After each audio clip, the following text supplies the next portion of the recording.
2009 CF 3441. That proposal as well, but to put it on this trial list, Good morning, Your Honor. Good morning.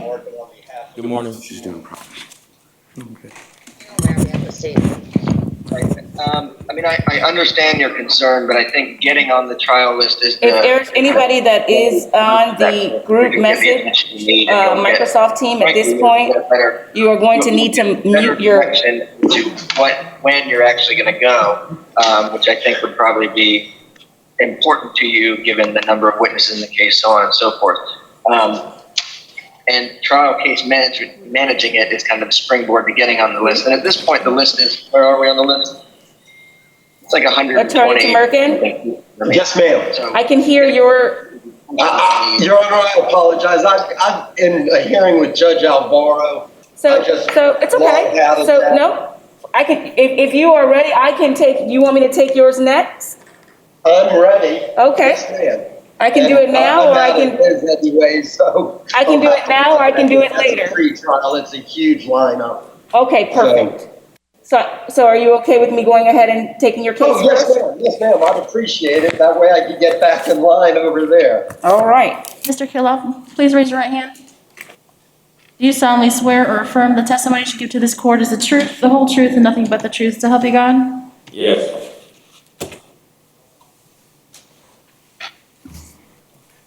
All right, let's see if we have all of your forms already submitted. Yes, ma'am. ASA Alvaro? Yes, Judge. Okay.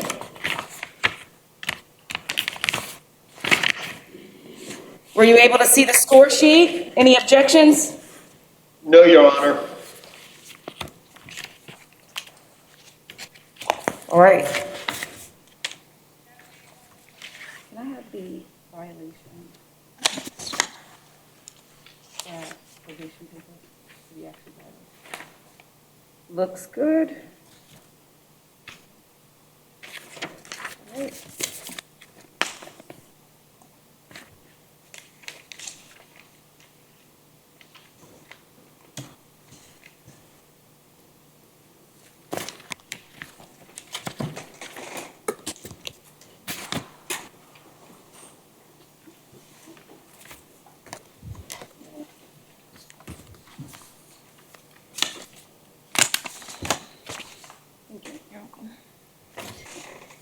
All right, Mr. Phillip, can you state your name Bradley Phillip, and date of birth? 9892. Your lawyer tells me that you wish to change your, pardon me, Mr. Phillip. Attorney Tamerkin, I know we did this prior to, but can you go ahead and put your negotiations on the record? Yes, ma'am. The agreement is 240 days. It's a downward departure stipulated as a condition of an uncoerced plea. I believe as of today, my client has 209 days time served. Madam Clerk? Yes, that's correct. Okay. And is that an adjudication guilt? Yes, ma'am. State? Yes, Judge, that's correct.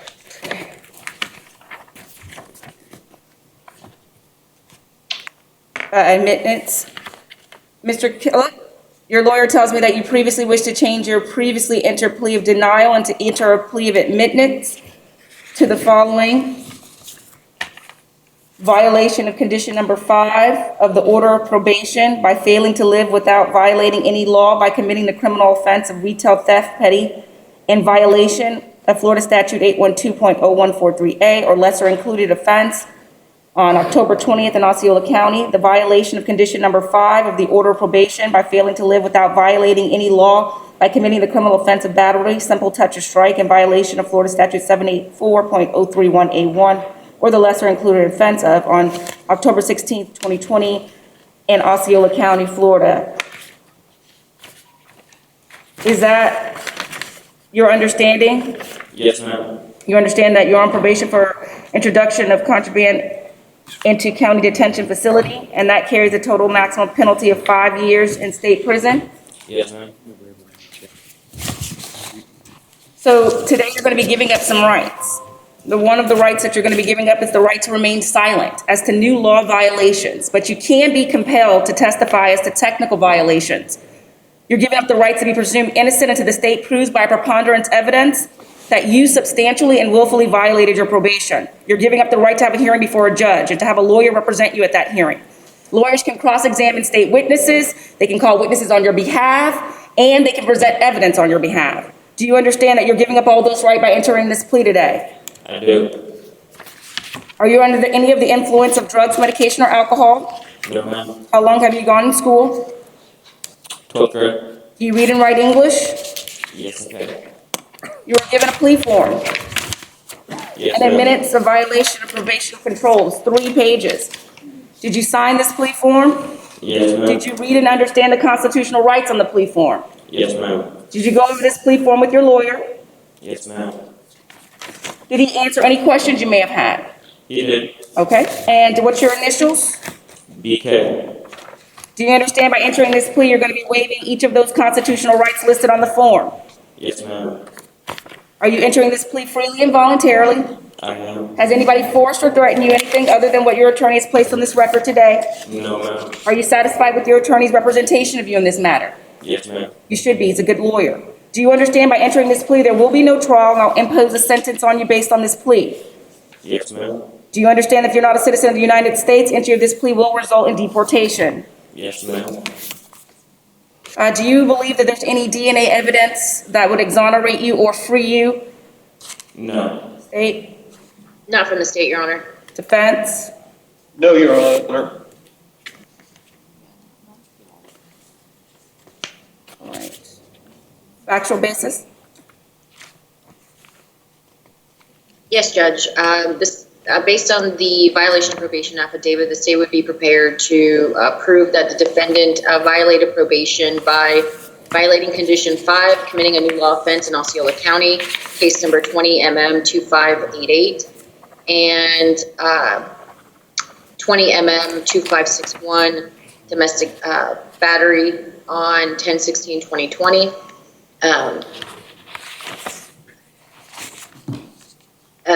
That the state would be prepared to prove those violations, Your Honor. Thank you. Mr. Phillip, I accept your plea today. I find that you're alert and intelligent, that your plea is freely and voluntarily entered, and that you understand the natures of the charges, and you're represented by competent counsel who you told me earlier that you were satisfied with.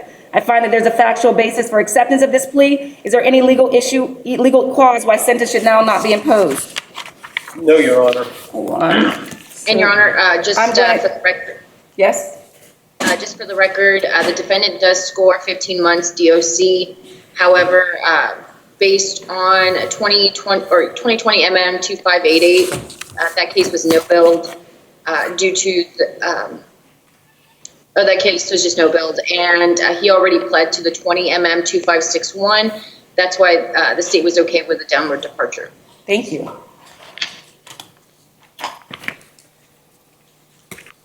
All right. As of right now, there would be an admittance of the violation and admittance of guilt, 240 days in the Osceola County Jail. I'm going to revoke and terminate your probation. There's going to be some court costs. Court cost, the cost of prosecution is $100, and he currently has an outstanding balance of $964.93, which totals to $1,643.93. Mr. Phillip, are you able to pay $50 a month towards your balance? Yes, ma'am. I'll give you 90 days from the date of release, and then you can start your obligation of $50 a month. There is credit time served of 209 days that your attorney and state and Madam Clerk has given us. You will directly pay the clerk of court. Is there anything else from the state?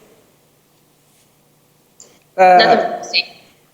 Defense? Nothing from the Nothing further, Your Honor. Mr. Phillip, this is important. You have the right to appeal the judgment and sentence of this court. Any notice of appeal must be in writing and must be filed within 30 days of today's date. If you cannot afford an attorney for the purposes of appeal, one will be appointed to you. Good luck, sir. I just have a question. Good luck, sir.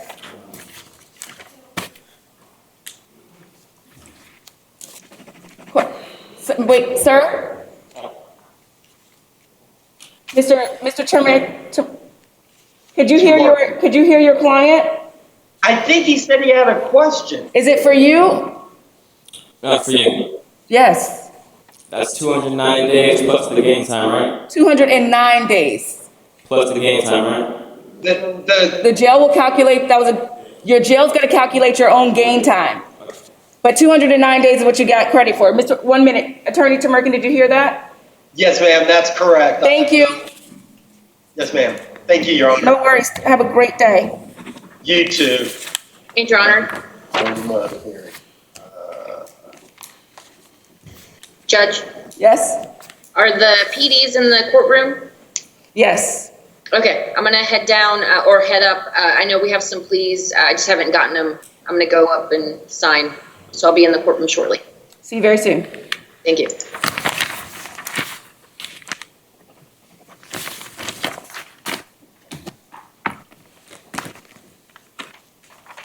The second case that we have is Medina. Next case on the docket is 2020 CF 06668, Johnny Junior Medina.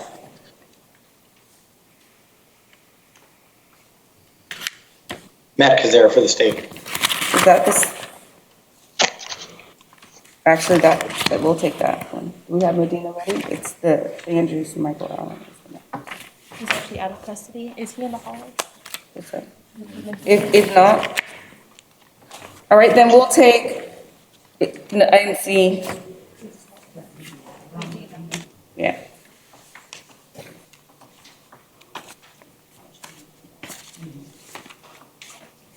Your Honor, Mr. Hernandez represents Mr. Medina. She just sent me a text message with some concerns about the plea. I was hoping to reach out to Department of Corrections and get a question answered for her before we take his plea today. So if we have something else that we can pass for We it, I'd appreciate it. Thank you. Okay, thank you.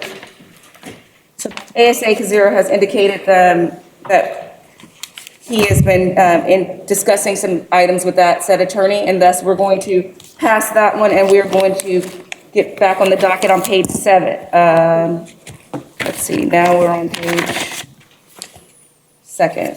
Case here. We're back on page 1. Jennifer Espinoza, case number 2020 CF 1286. Matt Kazar for the state. Adam Scholl for the defense, Your Honor. Good morning. Your Honor, at this point in time, I ask that we waive the reading of the alleged violations of her probation, Your Honor. Please raise your right hand. Do you solemnly swear or affirm the testimony you should give to this court is the truth, the whole truth, and nothing but the truth, so help you God? Yes. Good morning, Ms. Espinoza. Good morning. You are here for an arraignment today. Your lawyer has indicated that you would like to waive the said readings, and we will now enter a plea Denial, Your Honor. of denial. There is a appointment to the public defender's office. Yes. Yep. You have been appointed to the public defender's. Your attorney is here in the courtroom and can see you. Yeah. Make sure that you follow up with your attorney, and we're going to be giving you some dates. Next status hearing is going to be on May 20th at 9:30. And if I may, Your Honor, Yes? just to my client. Jennifer, this is Adam, your attorney. Your family's outside in the hallway, and I've spoken to him. I'm going to speak to him again, okay? Okay. Thank you, Your Honor. Is there anything else to the business of this? We're moving on to the next. I'm done, Your Honor, for this case. Thank you. Next is Sheila Harshman, case number 20 CF 3728.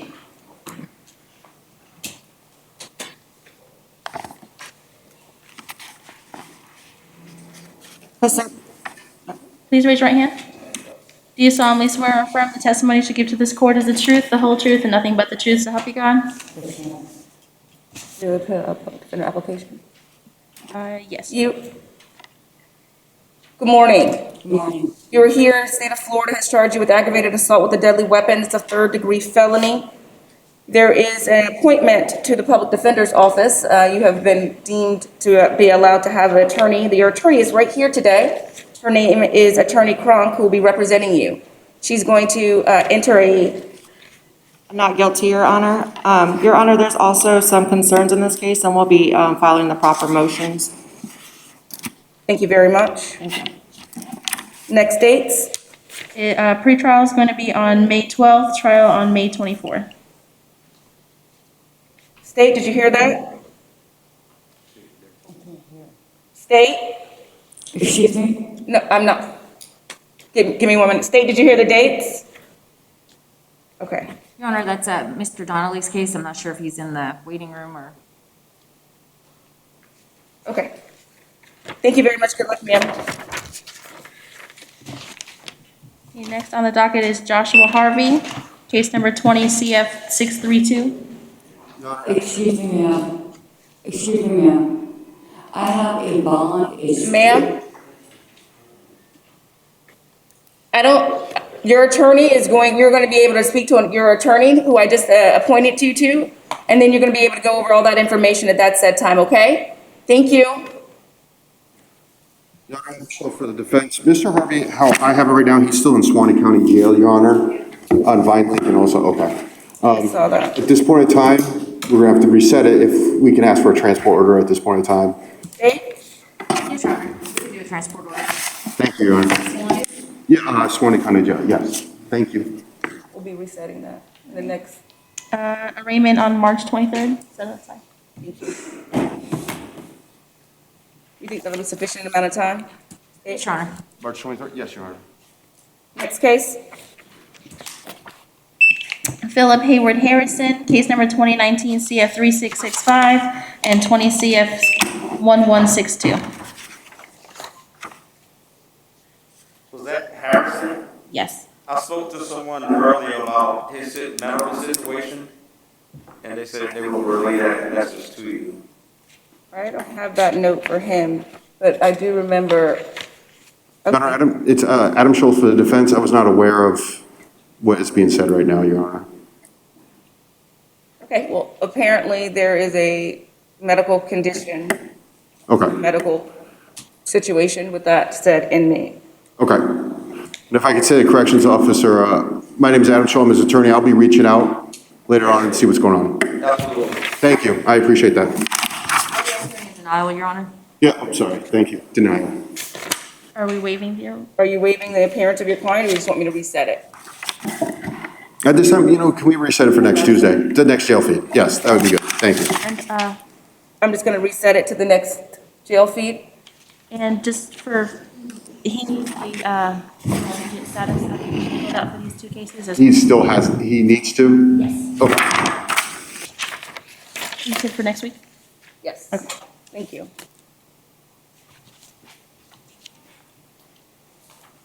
Next is Jesus Samuels, case number 2018 CF 18-24.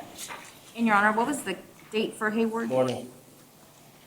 Payroll was reset to the next jail feed. The 23rd? Was the 23rd of February. Thank you. And now we are on Jesus David Samuels. Good morning, sir. Please raise your right hand, sir. Do you solemnly swear or affirm the testimony you should give to this court is the truth, the whole truth, and nothing but the truth to help you God? Hello, you are here today for a violation of condition number 5 of your probation by failing to live without violating any law by committing the criminal offense of possession of alcoholism in violation of Florida Statute 89.13 on about 12/18/2020 Polk County. The public defender has been, was there an application? Yes, Judge. There has been an application and you have been determined indigent. You'll be receiving a lawyer by the public defender's office. Your lawyer is right here today in the courtroom. She'll be entering, her name is Attorney Kronk, and she will be entering A denial on behalf of Mr. Samuels. a denial. You'll be giving a next court date, Mr. Samuels. Make sure that you pay attention and you keep up with your attorney. May 20th at 9:30 is his next status hearing. May 20th at 9:30. State, did you hear that? Yes, Your Honor. Attorney O'Barry, are you going to be just the attorney, this? For some of them. I've got a few of them, Judge, but Ms. Olvera's got most of them today. Okay. Next case. Sarah Sanford, case number 2016 CF 2270. Adam Shaw for the defense, Your Honor. Kazar for the state, standing in for Maria Morales. Please raise your right hand. Do you solemnly swear or affirm the ma'am, raise your right hand. Do you solemnly swear or affirm the testimony you should give to this court is the truth, the whole truth, and nothing but the truth, so help you God? Thank you. Has Ms. Sanford filled out? Yes. Thank you. Ms. Sanford, you are here for a violation of probation condition number 2 on your order of probation by failing to make some payments to the state of Florida, violation of condition number 7 of the order of probation by using intoxicants to the excess, condition, violation of special condition of failure to pay restitution of the order of probation by violation of special condition, failure to pay costs of an order of probation, violation of condition 5 on your order of probation by failing to live without violating any new laws on the criminal offense of battery, touch, or strike. You have your attorney, who is right here. He can see you. His name is Attorney Schultz, and he will be your public defender. He's been appointed to you. Thank you. You filled out the proper documentation, and you've been found indigent. He will be entering Denial, Your Honor. a denial on your behalf. Make sure that you follow up with your attorney. The following dates: May 20th at 9:30 is the next status hearing. May 20th at 9:30 State. Thank you. Good luck, ma'am. Thank you, and that's all I have for the court. May I be excused? Thank you. Have a great day. You too, Your Honor.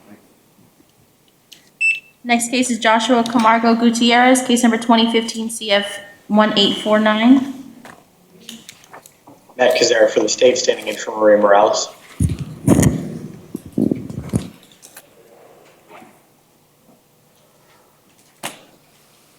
Good morning. Please raise your right hand. Do you solemnly swear or affirm the testimony you should give to this court is the truth, the whole truth, and nothing but the truth, so help you God?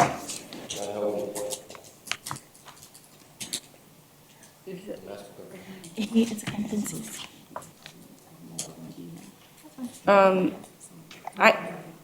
We're at a status hearing at this point. I don't have let's see where we are, defense.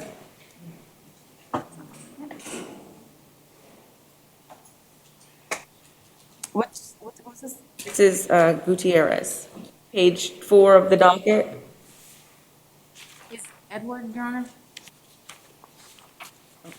Wait, what number are we on? Page 4 of the docket. The top. Gutierrez. Yeah, Camargo. Oh, Camargo Camargo Gutierrez. Gutierrez. Yes, okay, yes, that's me, Judge. Okay. That's Ms. Morales' case as well, Zarina Hernandez defense. Judge, I filed Dr. Skaczynski's evaluation yesterday, and I emailed it to Ms. Morales.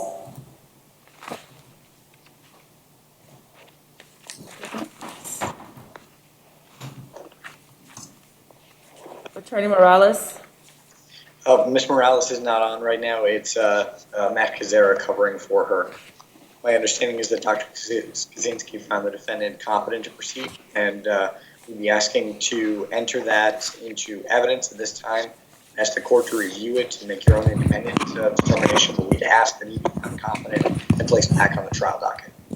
Okay. I have not had an opportunity to do my own independent reading of it, but I have heard the state, and I do see that there has been a court order of competency. Is there a stipulation to that said competency? I will stipulate to the report, Judge, to the findings in the report. Stipulate to the admission of the report, but by law, you Yes, I'm going to make, that's what I said, I'm going to make my own independent finding, but I do want to know if there's a stipulation. Yes? I will stipulate to the findings in the report, Judge. Thank you.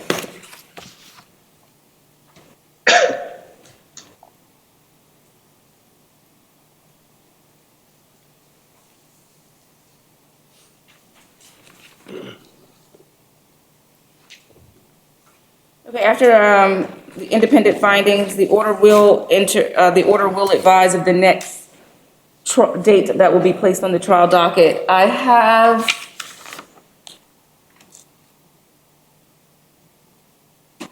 first, second, or third week in March at the latter portion, just to give you a heads up.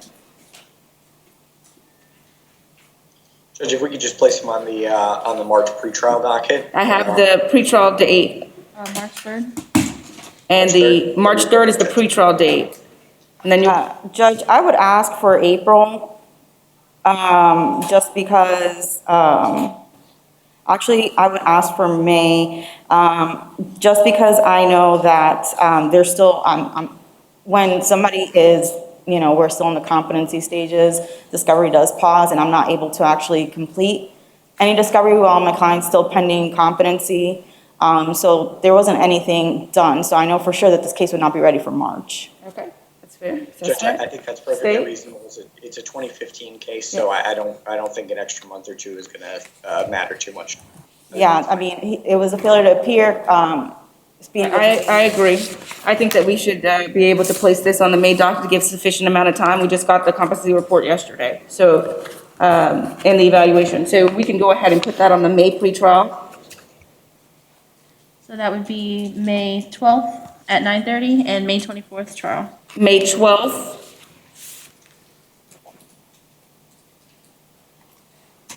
Mr. Camargo, your next date is May 12th for a pretrial. Meanwhile, please make sure that you're contacting your attorney so that she can fill you in on any updates to your case. And Your Honor, just to clarify, you probably I'm said- going to make my own independent findings and send out the order with those said independent findings of competency once I read the court order competency evaluation. Perfect, thank you, Judge.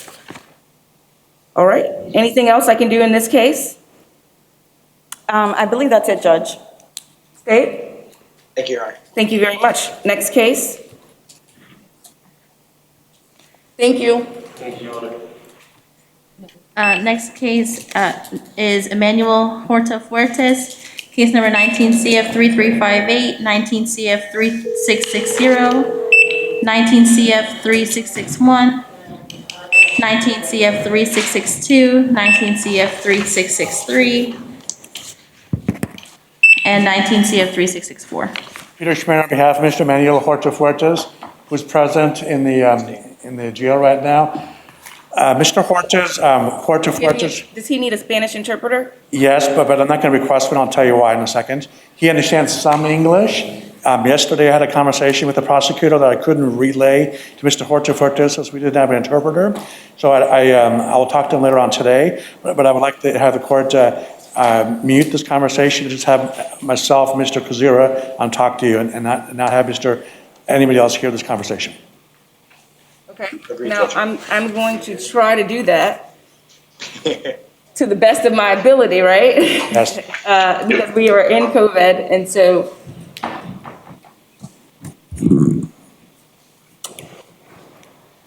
I don't know how that would work. Emmanuel, can you hear me okay? Suggestions on that? Well, we can go off the record, or I just don't want, to broadcast. Because that's two different issues. So is it the concern about the record, or is it the concern about others? Well, I don't really want to get into that. Okay, so I can. It's more appropriate to talk in private. All right.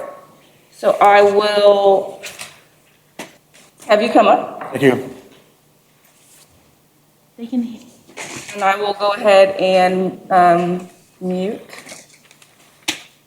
Give me one moment.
Mr. Fuertes? Okay, your date, for your next date will be May 12th for your pretrial. Please make sure you speak with your attorney. Emmanuel, I'm going to talk to you with the Spanish interpreter, okay? I'll explain to you what happened. Okay. Thank you. So this case has been set for pretrial status on May 12th. When is the trial period, please? Next case would be 2020 CF 1409, Ehrlich McFarland. He was waiting in 4A. I just heard that he is outside now, so if I could just go over the form with him real quick. I should call it.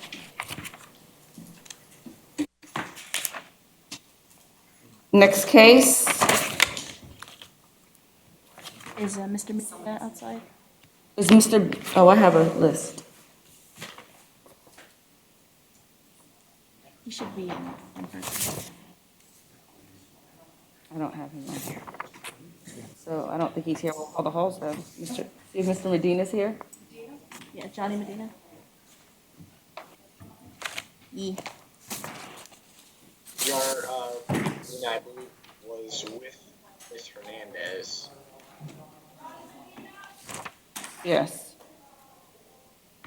Is Ms. Hernandez there in the courtroom with you? Ms. Hernandez? No. Okay. I believe she was in her office with Mr. Medina. Okay. All right, next case then.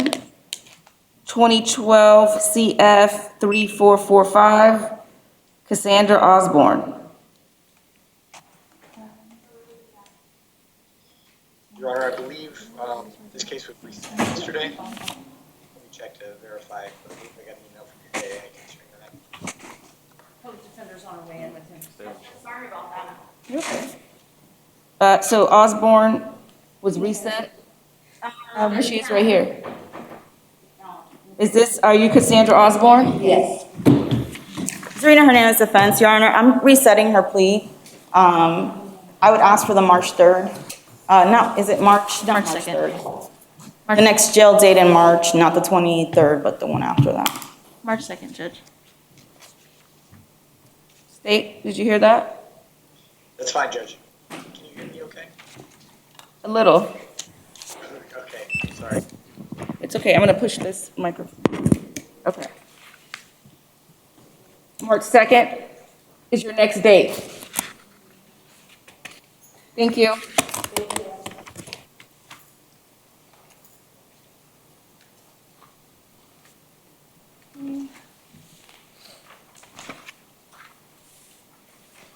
Next on the docket is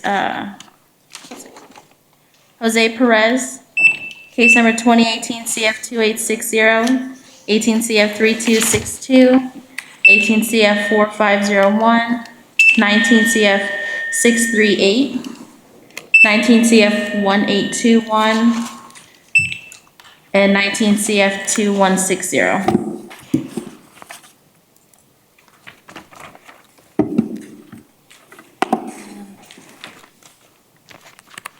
Good morning, Judge. Good morning. This is for Perez? Yes. Please raise your right hand, sir.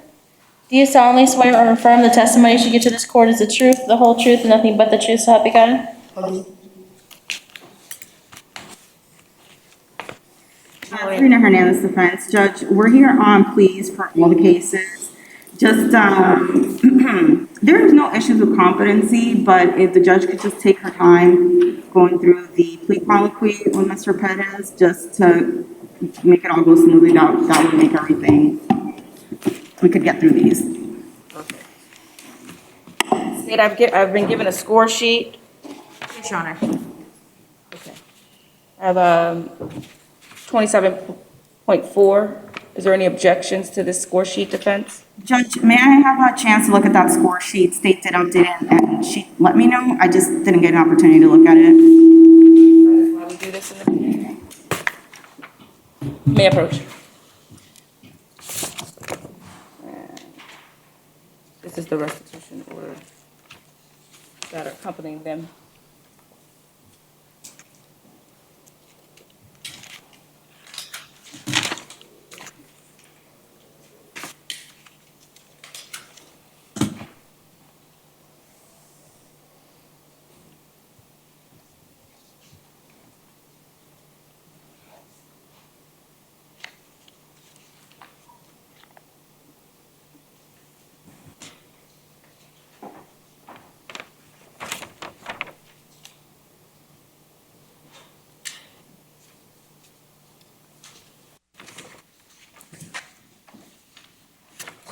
you have the time served for each of the? Yes, Judge.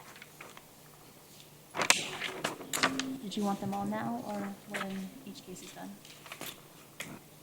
She's gonna go one by one. One by one? Okay, sounds good. Thank you very much.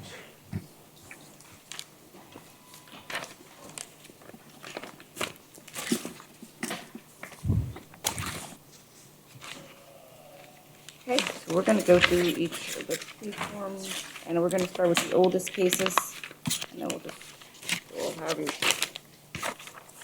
do them. All right. Has Mr. Perez been sworn in? Yes, Judge.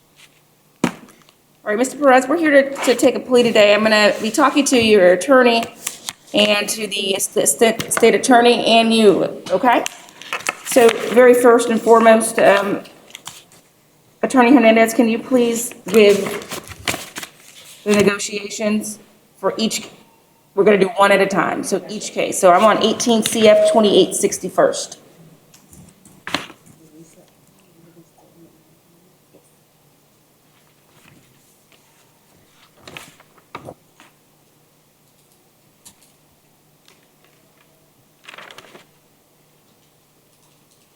All right, so Mr. Perez is going to withdraw his previously entered plea of not guilty and enter plea of no contest to grand theft third degree. The conditions of his sentence are adjudication of guilt, 687 days in jail with 687 days credit time served, cost of prosecution, PD lien, PD application, and court costs. Thank you. I do say there was no restitution on this case. Correct. All right, next. 18 CF 451.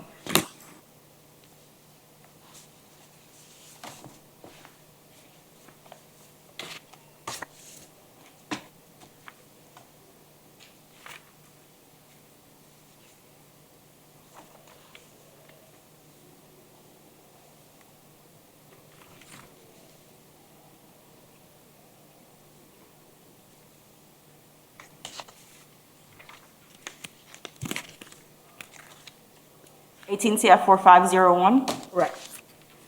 Mr. Perez will withdraw his previously entered plea of not guilty and enter a plea of no contest to grand theft third degree on count 1 and resisting officer without violence on count 2. The conditions are for count 1, adjudication of guilt, 640 days in jail, 640 days credit time served, cost of prosecution, PD lien, PD application, court costs. For count 2, adjudication of guilt, 365 days in jail, 365 days credit time served. Thank you. State? Yes, Your Honor, that is correct. There's no restitution either. Correct. Just one moment, Your Honor, I have to check one thing. Okay. I'm just a little confused. The docket doesn't reflect the resisting charge. I just wanted to make sure that that was,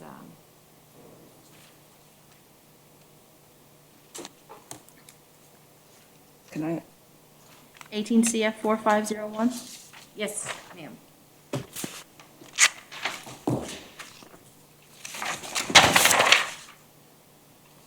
I see the no information, I see it on the information. Yeah, it's on the information. You can approach.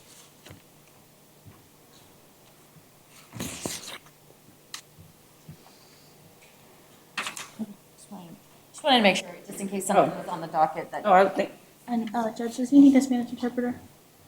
does he need the Spanish interpreter? No, ma'am. All right. This, state? Yes, Your Honor. Is that what's agreed upon? And I don't see a restitution, okay? 19 CF 2160.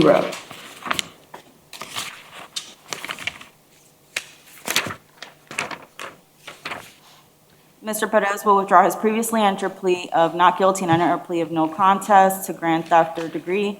The conditions are adjudication of guilt, 582 days jail, 582 days credit time served, court costs, cost of prosecution, PD lien, PD application.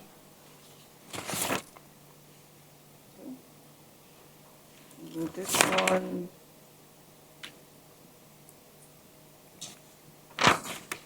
That's Home Depot on it, but it doesn't have, okay, so. Is there a restitution on this one? No, Your Honor. I'm gonna go ahead and check the box that says that there's no restitution.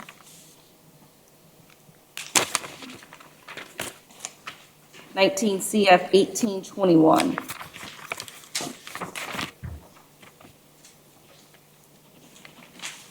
Mr. Perez withdraws his previously entered plea of not guilty, enters a plea of no contest to grand theft third degree. Conditions are adjudication of guilt, 580 days in jail, 88 days credit time served, court cost, cost of prosecution, PD lien, PD application fee, restitution to Home Depot in the amount of $598. That's correct, Your Honor. And I do see that reflected on the restitution order.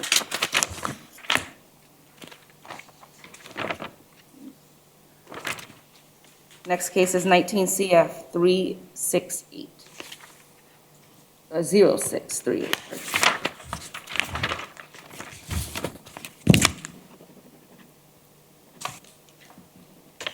Mr. Perez withdraws his previously entered plea of not guilty and enters a plea of no contest to tampering with physical evidence. The conditions are adjudication of guilt, 610 days in jail, 610 days credit time served, court cost, cost of prosecution, PD lien, PD application. That's correct, Your Honor. Reflecting no restitution. Next is 18 CF 3262.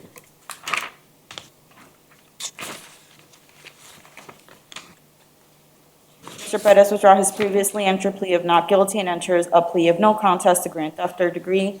The conditions are adjudication of guilt, 680 days in jail, 680 days credit time served, cost of prosecution, PD lien, PD application, court costs, restitution to Home Depot in the amount of $379. Do you see that restitution reflected in the order? Yes, Your Honor. And I should have one more, but I think maybe that was a duplicate too. Is that, You should have 6 cases there. maybe that was just a duplicate. That's plea forms. So, it just looks like that's a duplicate. Okay. Walmart. So is there a CF 2018 CF 4501? That was the second one we did, Judge. So there's 2 restitution and DNA orders for that. I have one that has Herman Morales, and then I have one that has Walmart. Yes, Your Honor. Herman Morales was the loss prevention officer. No restitution was ordered for Walmart. Oh, no, it just happens to be 2. Okay. All right, I will place him there.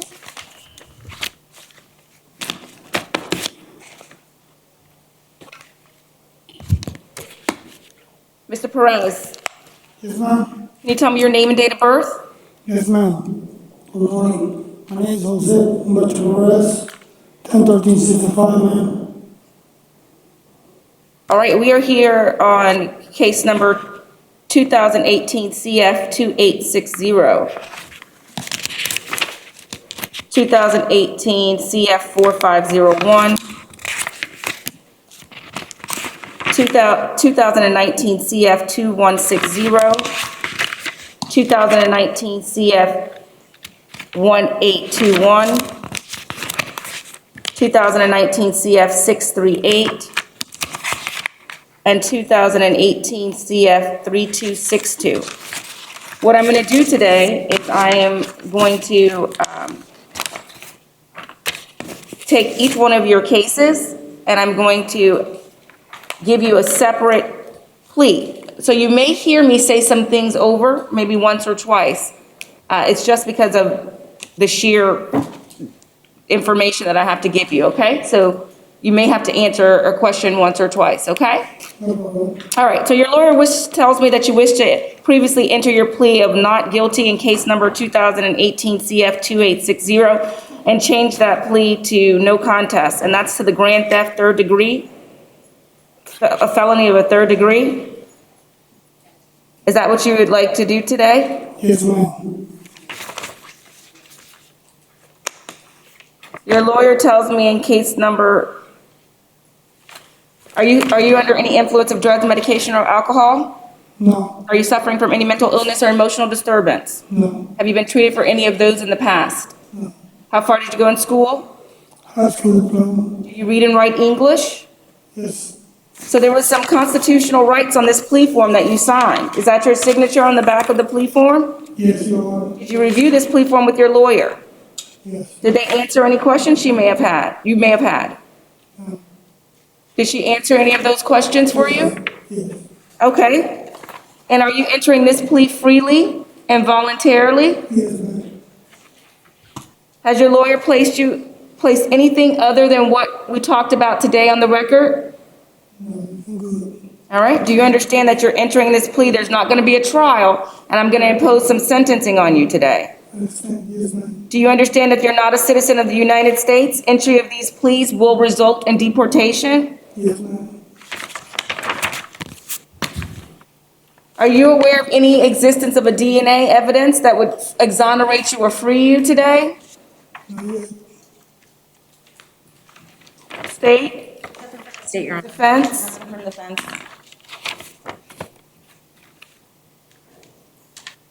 Factual basis? Yes, Your Honor. We can- And just to clarify, Stipulate. I would stipulate to the factual basis from the information on all the cases, Judge. yes, Your Honor, the state would also stipulate.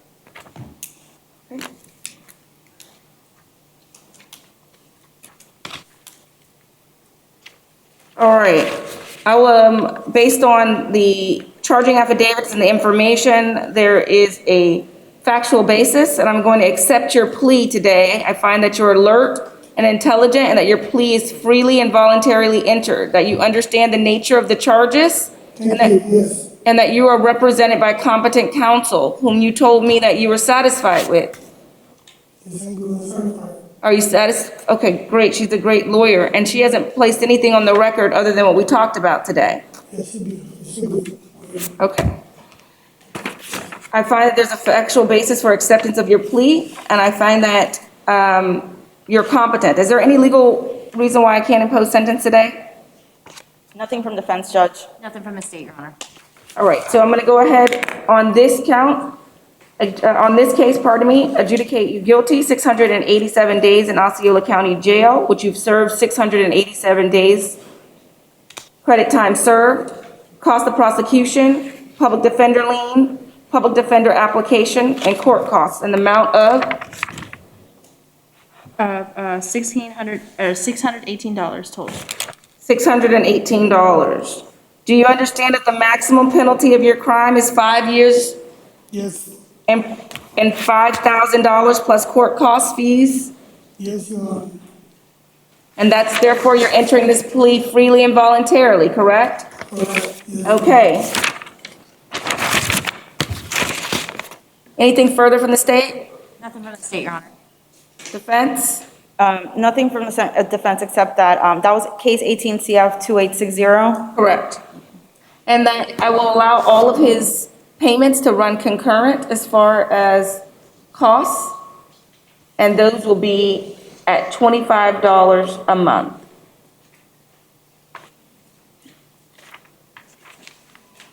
Next case is 2018 CF 4501. Mr. Perez, I'm going to take a plea with you again, okay? okay, I'm going to ask you again some of the same questions. Are you under the influence of any drugs or medication? no, ma'am, And your lawyer tells me you wish to change your plea from a not guilty to a no contest. Is that correct? yes, correct, And that's going to be to the grand theft of the third degree, which is a third degree felony, and resisting officer without violence, which is a first degree misdemeanor. yes, Those total maximum penalties are 6 years in incarceration or probation and a total maximum fine of $6,000 plus court costs, fees, and costs of investigation and restitution. Do you understand that those are the maximum penalties for this offense? yes, Are you suffering from any mental illness or emotional disturbance? How far did you go in school? high school diploma, and 1 year, college, And you read and write English, and you correct? yes, correct, And did you sign this plea form? yes, correct, And what are your initials? okay, What are your initials? JP, Yes, thank you, and that's what's here on this form. Do you understand that you are giving up the constitutional rights on this plea form? understand, Did you get a chance to talk to your lawyer about the plea? yes, Did she explain everything to you? yes, Has anybody forced you to take this plea? no, Do you understand if you're not a citizen of the United States of America, that this could result in deportation of the entry of this plea? understand, Do you understand that there will be no trial, and I'm going to go ahead and impose sentencing on you today? Do you understand that there'll be no trial, and I will be imposing sentencing on you today? understand that, yes, ma'am. Okay. Are you aware of any DNA existence that would exonerate you or free you? He can't hear you, Judge. Mr. Perez, are you aware of any DNA evidence that would free you or exonerate you? No, yeah, Thank you. Defense? Nothing from defense. State? Nothing from the state, Your Honor.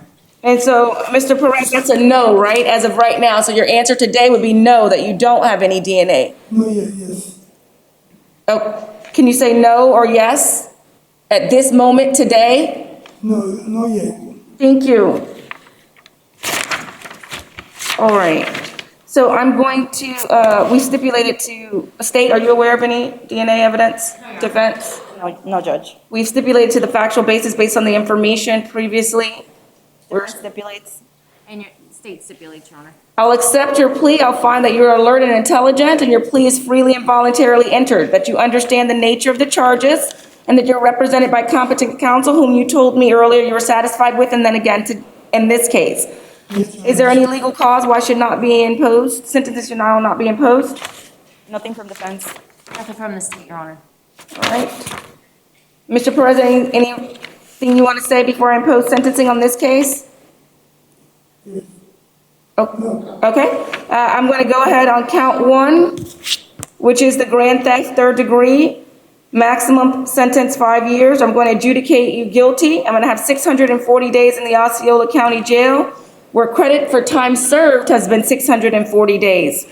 Cost of prosecution, public defender lane, public defender application fee, court cost of Total of $618, Judge. $618 on your count two, which is resisting officer without violence, a first-degree misdemeanor, maximum sentence of 1 year, $1,000. Adjudicate you guilty, 365 days in Osceola County Jail, 365 days time served, sir. Is there anything further from the state or defense? Nothing further, Judge. Nothing from the state, Your Honor. You have the right to appeal the judgment and sentence of this court. Any notice of appeal must be in writing and must be filed within 30 days of today's date. If you cannot afford an attorney for an appeals purposes, one will be appointed to you. I'm going to read that to you again throughout your pleas. So you'll hear that again, Mr. Perez, okay? okay, no problem, Judge. The next case. I'm just going to make sure I have everything together.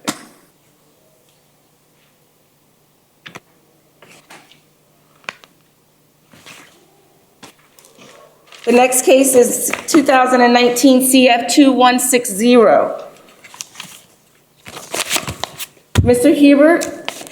Mr. Perez, are you under any influence of drugs, medication, or alcohol today? No, Your lawyer tells me you wish to change your previously entered plea of not guilty to enter a plea of no contest on the grand theft third degree, which is a felony of a third degree, a maximum sentence of 5 years in state prison, with a maximum fee plus of $5,000 plus court cost of investigation and restitution. Is that what you wish to do today? yes, ma'am, And do you understand those maximum possible punishments for this offense of 5 years in prison yes, ma'am, and $5,000 plus court cost fees and investigation and restitution?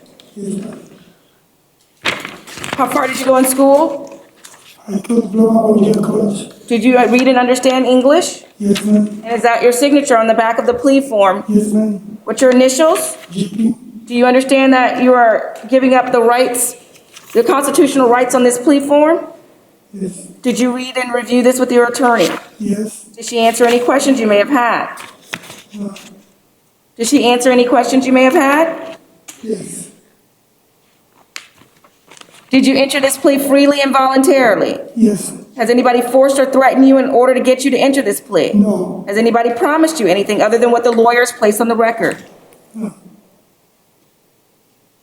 Is that a no? Yes. Has anybody promised you anything other than what your lawyer told you today on the record? No. Okay. Do you understand by entering this plea, there's not going to be a trial, and I will impose sentence based upon this plea? Mr. Perez, do you understand by entering this plea, there will be no trial, and I will impose sentencing based upon this plea? Yes. Thank you. Do Sorry, I you, can't hear good. I'm sorry, sometimes I can't hear good. that's okay. I'll repeat it. It's all right, I'm sorry. Do you understand by entering this plea, there will be no trial, and I will impose sentencing on you? You understand? Thank you, Judge. Do you understand if you're not a citizen of the United States of America, entry of this plea will result in deportation? Yes, I understand that. Are you aware of any DNA evidence that would exonerate you today? No, yes, ma'am. And not yet, meaning at this particular moment in time, you're saying no, is that correct? Yes, ma'am. Thank you. State? Yes, Your Honor, no information. No DNA defense? None that defense knows of. Thank you. We have entered a stipulation to a factual basis based on information previously. Yes? Stipulating a factual basis, Judge. Yes, Your Honor, same from the state. I will accept your plea. I find that you're alert and intelligent, that your plea is freely and voluntarily entered, that you understand the nature of the charges, and you're represented by competent counsel, whom you've told me several times that you are satisfied with. I find that there's factual basis for acceptance of this plea. Is there any legal cause why sentence should now not be imposed? Nothing from defense. State? Nothing from the state, Your Honor. Is there, Mr. Perez, anything you want to tell me before I impose sentencing on this case? Adjudication, I will find that, I will adjudicate you, guilty, 582 days, Osceola County Jail with 582 days time served. Cost, court costs, cost of prosecution, public defender lien, public defender application. Court costs of? Total of $618. I will have those run concurrent, $25 a month. Mr. Perez, do you believe that you can make your obligation of $25 a month? Yes. And that's for all of the cases? Yes, thank you. Okay. You have the right to appeal anything further from the state? Nothing from the state, Your Honor. Defense? Nothing from defense, Your Honor. You have a right to appeal this judgment and the sentence of this court. Any notice of appeal must be in writing and must be filed within 30 days of today's date. You can't afford a lawyer for the attorney for the purpose of the appeal. One will be appointed to you. Next case, 19 CF 1821.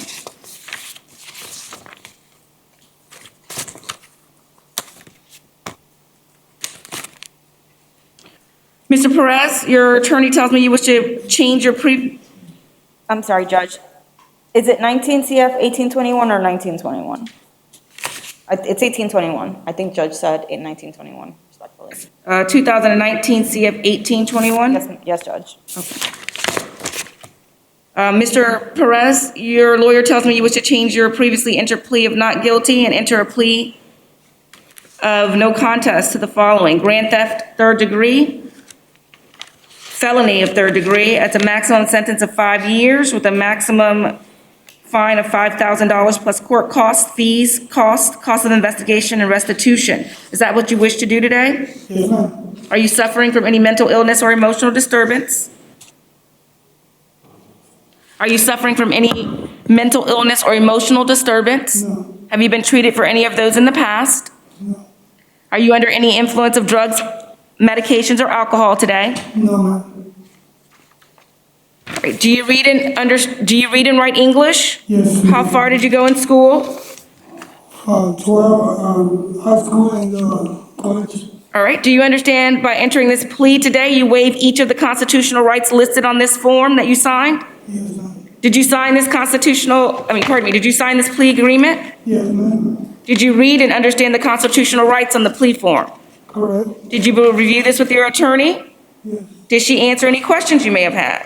No. Did she answer any questions that you may have had? Yes.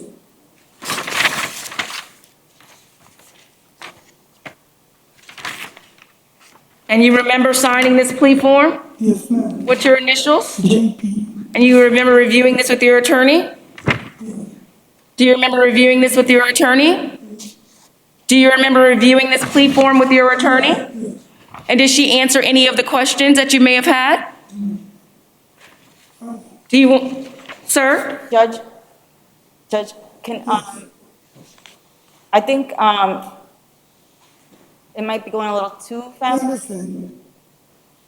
Okay. So if, No worries, we'll go back. So, Mr. Perez, we're taking a plea today now Yes, ma'am. on the grand theft of the third degree. Yes, I understand.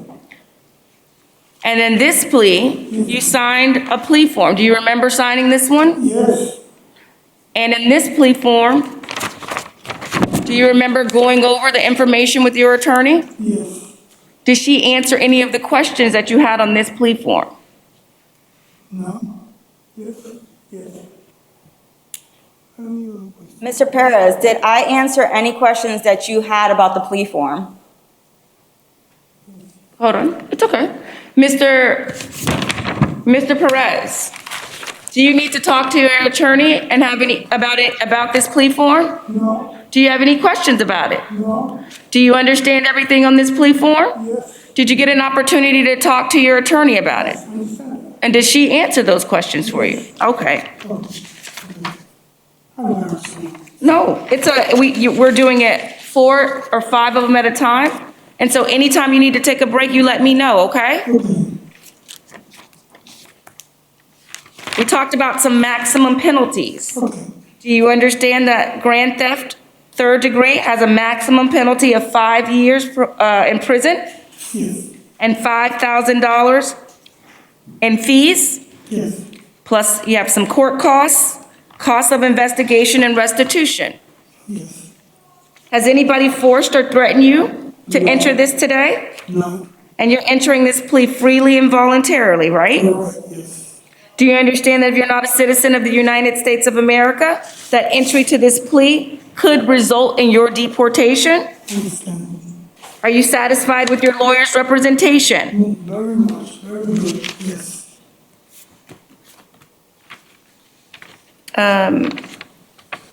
And do you understand by entering this plea, you're giving up each of the constitutional rights listed on the form? Yes, understand.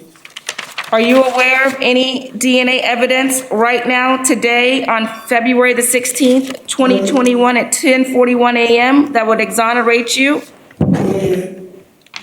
And when you say not yet, that means as of this time right now, that's no? Thank you, state. Nothing from the state, Your Honor. Defense? Nothing from the fence, Your Honor. We have stipulated to a factual basis Yes, Judge, defense stipulates. from the information. Yes, Your Honor, the state stipulates. All right, Mr. Perez, I'll accept your plea. I find that you're alert and intelligent and that your plea is freely and voluntarily entered, that you understand the nature of the charges, and you're represented by competent counsel whom you told me several times that you were satisfied with. I find that there's a factual basis for accepting of this plea. Is there any legal cause why sentence should now not be imposed? Nothing from the state, Your Honor. Nothing from the fence. Mr. Perez, you want anything to tell me before I impose the sentence on this case? No, ma'am, thank you. All right, I'm going to go ahead and adjudicate you guilty. I'm going to fine 588 days to Osceola County Jail with 588 days credit time served.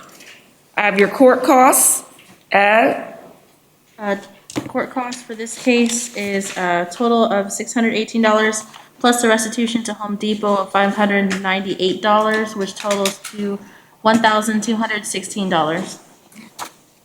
court costs to be paid at $25, cost of prosecution, public defender's lien, public defender's application, restitution is part of the order to Home Depot for $598. You're going to pay those court costs through the clerk of the court? Do you still think that $25 would be something that you'll be able to pay a month, Mr. Perez? Yes, Anything further from the state on this case? Nothing from the state, Your Honor. Defense on this case? Nothing from the fence. Mr. Perez, you have the right to appeal the judgment and sentence of this court. Any notice of appeal must be in writing and must be filed within 30 days of today's date. If you cannot afford an attorney for purposes of an appeal, one will be appointed to you. Mr. Perez, we're going to be now in case number 2019 CF 638. Your lawyer tells me you wish to change your previously entered plea of not guilty and enter a plea of no contest to tampering with physical evidence. It's a third-degree felony. It has a maximum sentence of 5 years in state prison with $5,000 fees plus court costs, costs of investigation, and restitution. Is that what you wish to do today? Yes, ma'am. Are you under any influence of drugs, medication, or alcohol? No, Your Honor. Are you suffering from any mental illness or emotional disturbance? No. How far did you go in school? I still diploma 1 year college. Do you read and write English? Yes, ma'am. Did you read and understand the constitutional rights on the plea form you signed? Yes, ma'am. Is this your signature? Yes, ma'am. What are your initials? JP. Did you review this form with your lawyer? Yes, ma'am. Did she answer any questions that you had? Yes, ma'am. Do you understand that by entering this plea, you're waiving your constitutional rights that are listed on this form? Yes, ma'am. Do you understand that the maximum punishment for this offense is 5 years prison and $5,000 plus court costs, fees, costs of investigation and restitution? Yes? Yes. Have you been promised anything other than what we talked about today? Have you been promised anything else? No. Okay. And has anybody forced or threatened you No. to enter this plea? No. Do you understand by entering this plea, there's not going to be a trial, and I'm going to impose sentence based upon this plea? Yes, understand. Do you understand if you're not a citizen of the United States of America, entry of this plea will result in deportation? Yes, ma'am. Are you aware of any existence of any DNA evidence at this time that would exonerate you? No. State? Nothing from the state, Your Honor. Defense? Nothing from defense. We're going to stipulate to a factual basis based on information? Defense stipulates. State stipulates, Your Honor. Mr. Perez, I will accept your plea. I find that you're alert and intelligent, that your plea is freely and voluntarily entered, that you understand the nature of the charges and are represented by competent counsel, who you told me several times that you're satisfied with. I find that there's a factual basis for acceptance of this plea. Is there any legal cause why sentence should now not be imposed? Nothing from defense. Mr. Perez, anything you want to tell me in regards to this case? No, ma'am. Thank you. I'm going to go ahead and adjudicate you guilty. 610 days in the Osceola County Jail with 610 days, with 610 days credit time served. Court costs, Total of $618. $618 in court costs, which I told you that I'm going to let run concurrent of $25 a month. Right. Cost of prosecution, public defender lien, public defender application. You're going to pay your costs through the clerk of court at $25 a month. Is there anything further from the state or defense? Nothing from the state, Your Honor. Nothing from defense. Mr. Perez, you have the right to appeal the judgment and sentence of this court. Any notice of appeal must be in writing and must be filed within 30 days of today's date. If you cannot afford an attorney for purposes of appeal, one will be appointed to you. The last case that we have is 2018 CF 3262.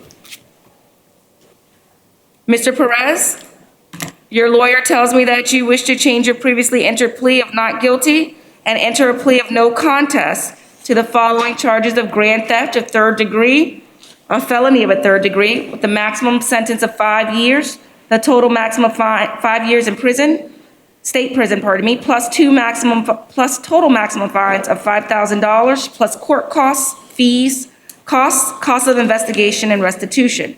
Is that what you wish to do today? Yes, Your Honor. Are you under any influence of drugs, medication, or alcohol? No, Judge. Are you suffering from any mental illness or emotional disturbance? No. How far did you go in school?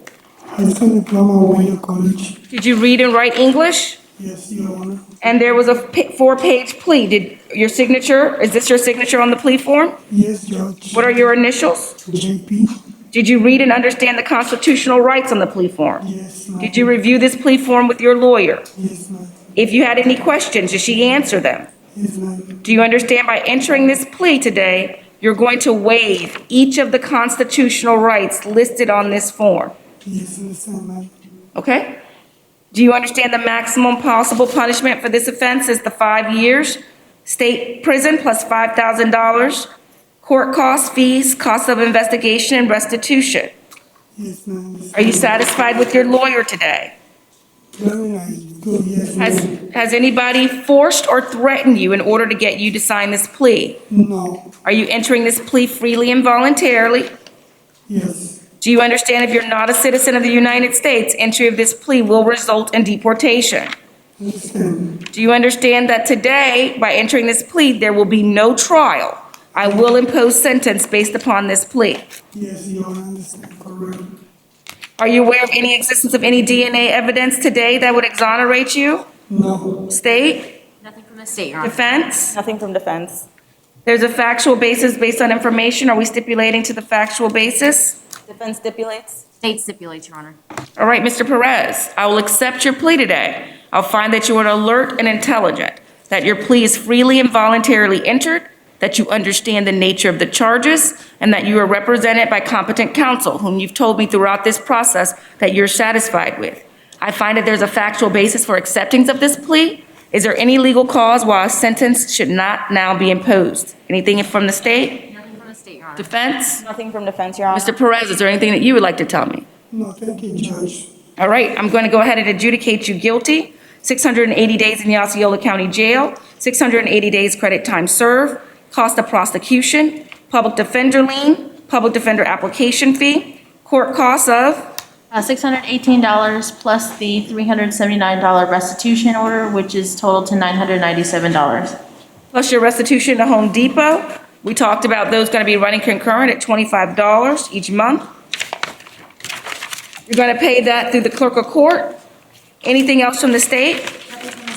Anything from the defense? Nothing from defense, Your Honor. Mr. Perez, you have a right to appeal this judgment and the sentence of this court. Any notice of appeal must be in writing within 30 days of today's date. If you cannot afford a lawyer, an attorney, one will be appointed to you. There is a criminal punishment score sheet. In that score sheet, there is a total sentence points of 27.4.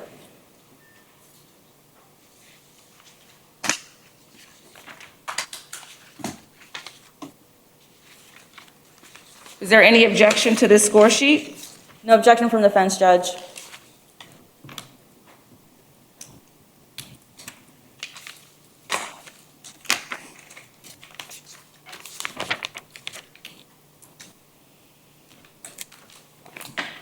Mr. Perez, good luck, sir. Thank you, man. God bless you. God bless you all, guys. Mr. Perez, it's Serena Hernandez. Just so it's clear to you, at $25 a month concurrent, it's gonna be $150 a month total, okay? No problem. All right, congratulations. Okay, thank you.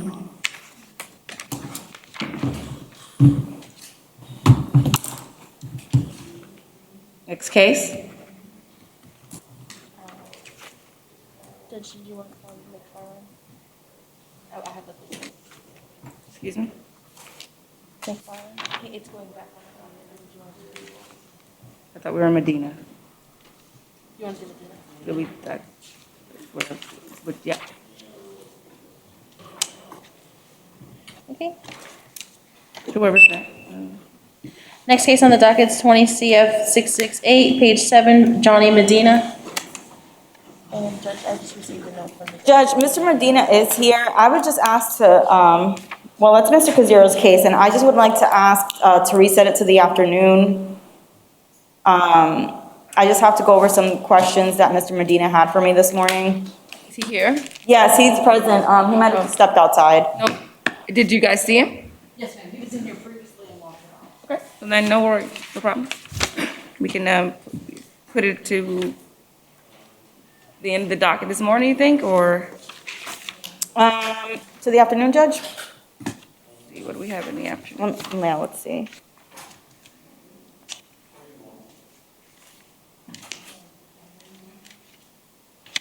I would prefer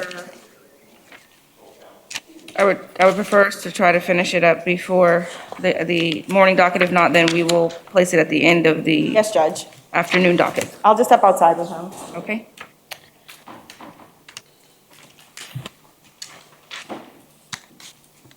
This is Mr. Medina, right? Thank you. And Mr.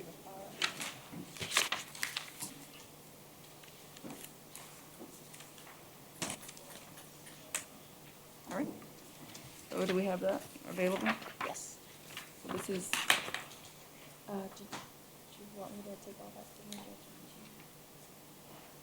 Deputy, can you do me a favor? Can you grab that and give that right there, just so we don't hold, grab these? Yep, if you could just grab these and give that to Madam Clerk for a minute.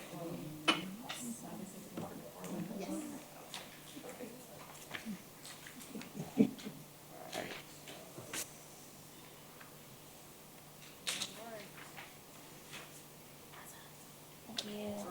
you. All right.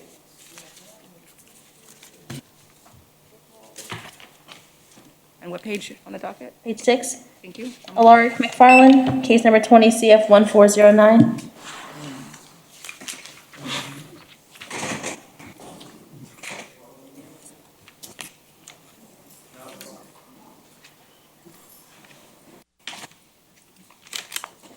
Hello. Mr. McFarland, please raise your right hand. Do you solemnly swear or affirm the testimony you should give to this court is the truth, the whole truth, and nothing but the truth, so help you God? Kristen Cronk on behalf of Mr. McFarland, Your Honor, this is a plea. He will be withdrawing his previous plea of not guilty in exchange for this offer. Okay. And can you place the negotiations? I'm sorry. You can place the negotiations on this? Yes, Your Honor. The offer is a withhold of adjudication, 18 months supervised probation, 75 hours of community service, impulse control class, no return to the scene, no contact with the alleged victim. Restitution is order and reserved, PD fee, PD lien, and court cost. That's correct, Your Honor. And how, so on that restitution order, in order for it to be reserved, I have to make a specific finding of the time period to come back, otherwise there is no restitution. So what time period? Your Honor, we have the probationary period to go ahead and, Gather, yeah, documents, but I want to put on the record, because what ends up happening is if you don't put a date on the record of the actual time that you're going to have that said hearing, after 1 year, the restitution, I won't have any jurisdiction to. Normally, it's usually like If you 30 to just- 60 days, so that's what we would be asking for. Right, and after that period, it's, if you don't. Correct. Okay. that's correct, Your Honor. Fine. We're going to do 60 days. Okay. Just, all right. Is that the agreement of the negotiations? Yes, Your Honor. All right. Score sheet has been sent. Did you get a chance to look at it? I did, Your Honor. No objection. And my score sheet has 41.6. That's correct, Your Honor.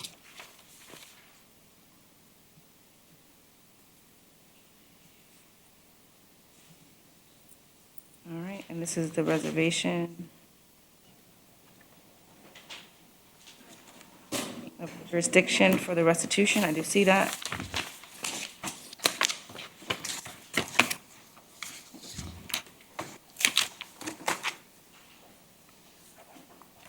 All right, Mr. McFarland, Yes, ma'am. your name and date of birth for me. Alec McFarlane, January 16, 2002. Okay, your lawyer tells me that you wish to change your previously entered plea of not guilty and enter a plea of no contest today to the grand theft third degree, which has a maximum sentence of 5 years in state prison with $5,000 in fines, plus court costs, fees, cost of investigation, and restitution. Is that what you wish to do today, sir? Yes. Are you under the influence of any drugs, medications, or alcohol? Are you suffering from any mental illness or emotional disturbance? Mr. McFarland, have you ever been treated for those in the past? Say it again. Have you ever been treated for any of those in the past? How far did you go in school? 8th grade. Do you read and write English? Yes, ma'am. Did you sign this plea form? Yes, ma'am. What are your initials? Did you read and understand the constitutional rights on this plea form? Yes, ma'am. Did you have an opportunity to go over this with your lawyer? Yes, ma'am. Did she answer any of the questions that you may have had on that plea form? Are these your initials? Yes, ma'am. Is this your signature? Yes, ma'am. Do you understand that the maximum possible sentence for this possible offense is 5 years in state prison and $5,000 plus court costs, fees, investigation, and restitution? Yes, ma'am. This is serious business. Do you understand that you're entering this plea freely and voluntarily? Yes, ma'am. Are you satisfied with your lawyer's representation of you in this matter? Yes, ma'am. Do you understand if you're not a citizen of the United States of America, that the entry in this plea will result in deportation? Yes, ma'am. Has anybody promised you anything other than what the lawyer has placed on the record today? No, ma'am. Have you been forced or threatened to enter into this plea? No, ma'am. Do you understand by entering this plea, you waive each of the constitutional rights listed on this form? Yes, ma'am. Are you aware of any DNA evidence that would exonerate you today? No, ma'am. State? Nothing from the state, Your Honor. Defense? Defense, Your Honor. Factual basis? Yes, Your Honor. On May 14th of 2020, the defendant and co-defendants were reported roaming a neighborhood and car hopping. The defendant entered the victim's vehicle with a co-defendant in the passenger seat and drove away. Law enforcement observed the vehicles driving recklessly in the neighborhood. All co-defendants abandoned the stolen vehicles and were observed fleeing the area on foot. This incident occurred in Osceola County. Thank you. All right. So I'm going to go ahead and accept your plea today, Mr. McFarland. I'm going to find that you're alert, you're intelligent, that your plea is freely and voluntarily entered, you understand the nature of these charges, and that you're represented by competent counsel. I find that there's a factual basis for acceptance of this plea. Is there any legal cause why a sentence should now not be imposed? Nothing from the defense, Your Honor. No, Your Honor. However, the state would like to point out, we are aware that the defendant does have an extensive juvenile history. This was taken into consideration when formulating this plea offer. I wanted to stress that this is the defendant's first adult case, first felony, and that is why we wanted to extend the withhold. However, if probation is violated, it does not seem that a withhold would be appropriate. That was explained to Mr. McFarland today, too. You understand that, Mr. McFarland? Yes, ma'am. Sounds like you're getting a good deal today. All right. So there's going to be a withhold I'm going to go ahead and impose sentencing on you today. I'm going to do a withhold of adjudication. 18 months supervised probation, 75 hours community service, no return and no contact with the victim, it looks like, or with, That's correct. yep, restitution, and that will be determined at a later date. Court costs of $410, a teen court fee of $3, cost of prosecution of $100, and a public defender lien of $100. For a total? Of $613. I'm going to let you pay, are you working? Not at the moment. Okay, do you think that you'll be able to pay $25 a month? Yes, ma'am. I'm going to give you 90 days from today to go ahead and start that payment of $25. That means that in 90 days, you should have some type of employment to help out with those said costs. Yes, ma'am. And Judge, that's the court or the probation? That's going to be paid through the clerk of court, but it will not be a condition of probation.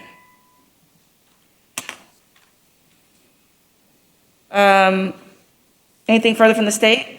Nothing from the state, Your Honor. From defense? I just wanted to make sure, I don't know if the clerk said the PD fee, I know she said PD lien, is the PD fee applied as well? Yes. All right. Nothing And else? if that wasn't said, let me go ahead and put on the record, PD fee and PD lien, And Judge, I'm sorry, how much a month? $25 a month, starting in 90 days.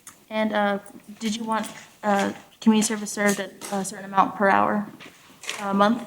Oh, for community service, yes, Your Honor. 75 hours of community service. Did you want it at a rate per month, Judge?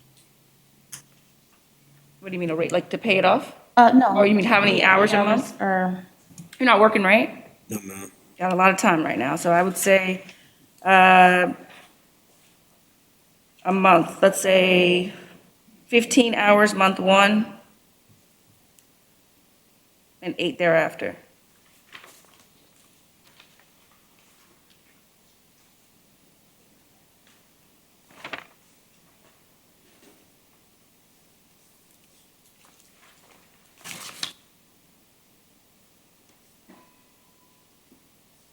Sure, I'm not going to see you again, so good luck, sir.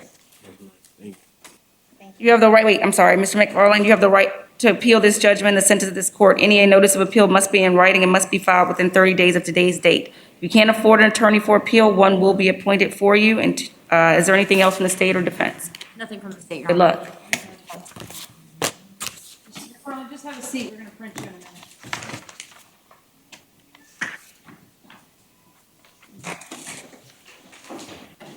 All right. and when did you want him to report to probation? Report to probation within 24 hours. Thank you, Judge. put that back on the record. We haven't gone off the record. No, you're still on record for that case. Mr. McFarland, did you understand that 24 hours to report to probation? Your lawyer will give you all that information. And Judge, you can just sign this, please. Thank you.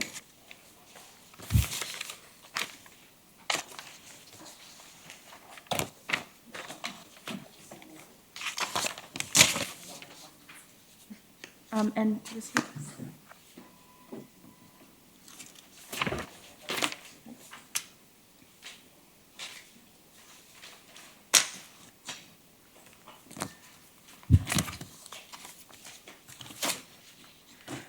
I apologize, I may have missed it, but is he getting credit for his? I didn't see that on there. Attorney Cronk, I didn't see a credit for time served. 4 days. 4 days. 4 days, okay. Thank you. So your credit for time served was 4 days. Thank you, Your Honor. I missed that. Nope.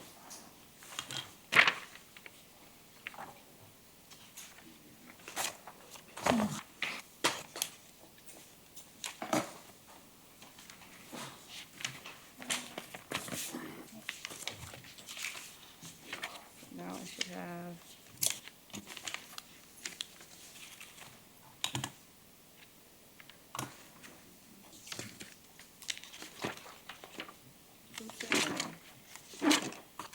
Next would be Stephen Stone, page 10. Stephen Stone, case number 20, CF 2730. Please raise your right hand. Do you solemnly swear or affirm the testimony you should give to this court is the truth, the whole truth, and nothing but the truth, so help you God? Oh, yeah. Good morning, sir. Your lawyer is here in the courtroom. Your Honor, Kristen Cronk on behalf of Mr. Stone, this was a status offset from PTC. Mr. Stone will be entering into a plea. I did reach out to Carson's JA to see if we could get him added to the feed for tomorrow for their jail feed, since it'll be a credit time served. I don't know if we have it this afternoon or if it could be added then. We have it this afternoon. So whatever's easier, Judge Carson's JA just wanted to know if you were okay with it if we added it tomorrow. Either way, whatever's easier for you. I have it this afternoon, but so we could add. The state would be available this afternoon. At this time, then I have Kind no of heavy, issue. so the docket may be a little, so we'll play it by ear. But I think I can add you this afternoon. If not, Judge Carson, I know he wouldn't have a problem with it. It's really up to you. If you have everything ready to go, it doesn't take, if you have everything ready to go. I just have to run to the jail, so as soon as I leave here. Then I can put it on. We'll go ahead and move this to a plea this afternoon. Okay, then that's it for the morning. And state has said no objection to that. She is available. Her. Yeah, you're on. I'll be in the courtroom. All right. I believe that should be it for the morning. All right. I'm gonna recess. Recess till this afternoon? Thank you, Your Honor. 1:30. IAs prior to that. We have 1:30. 1:30, right? Oh. Our when do you docket want to starts start at IAs, Your Honor? So our docket. Our docket starts at 1:30. 1:30, okay. So that means IAs are 12:30? Usually they're At 1. 1? Yeah, Okay. yeah. So that means that you guys are just gonna be sitting in here while IAs are happening? Usually not. No. Usually the door's locked. The only people that come in during the IAs is maybe the victims. Okay, But they have so to check in up top, up on the 6th floor anyway. that would give Attorney Cron, then you really have some time. And Your Honor, just so the court is aware regarding this plea, it is going to be, it's going to be a plea to a lesser included. It's a misdemeanor.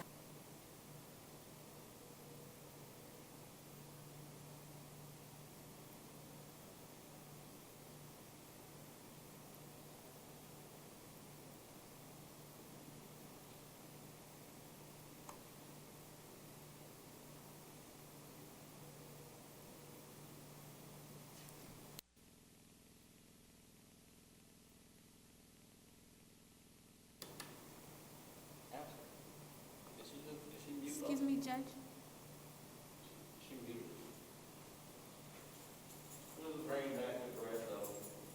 Your Honor? Yeah.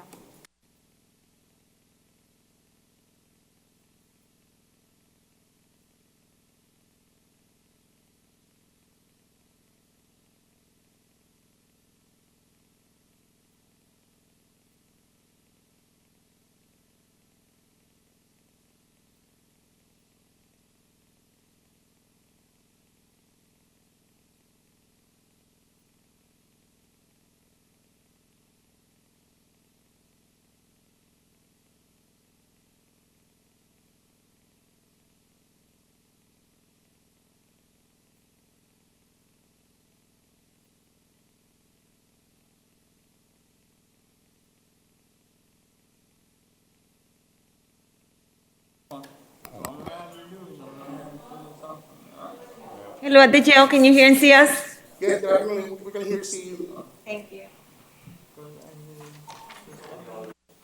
I'm gonna let them in. Do you know what, hon,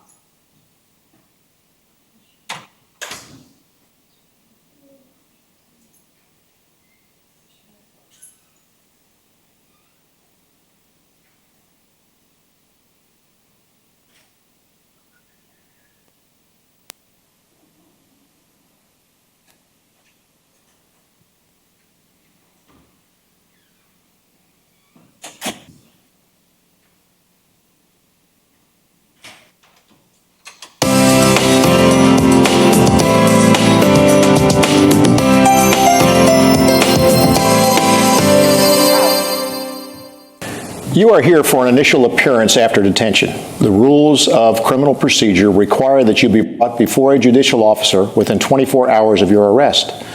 The purpose of the initial appearance is to have a judge list the charges against you, inform you of certain rights that you have, and to determine the conditions of your release. You should have already received a copy of these charges. The judge will review your paperwork to determine if there was probable cause to arrest you. If the judge finds probable cause, he or she will then determine if you qualify for bond and what the monetary and non-monetary conditions of your bond should be.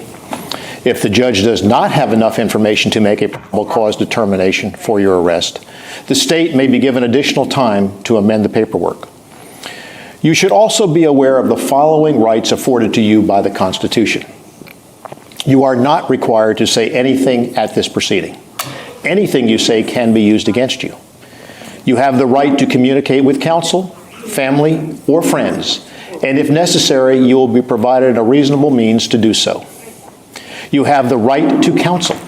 If you have not already retained counsel and cannot afford counsel, the judge will appoint you a public defender. For the purposes of today's initial appearance proceedings, you may be able to briefly speak with a public defender regardless of whether the public defender is appointed for you. In order to have an attorney appointed by the court to represent you, you must be financially eligible, as determined by the court based on financial information you provide.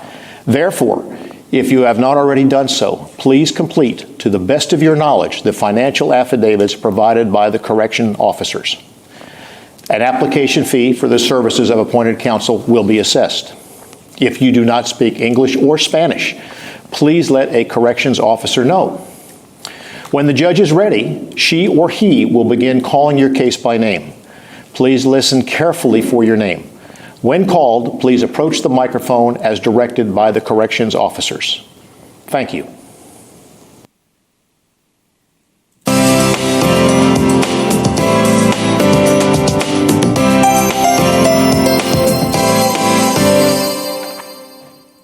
Usted se encuentra aquí para una audiencia o vista preliminaria, después de haber sido arrestado. Las leyes y estatutos criminales del estado de la Florida requieren que se celebre una vista preliminaria ante un oficial judicial dentro de un plazo de 24 horas después de su arresto.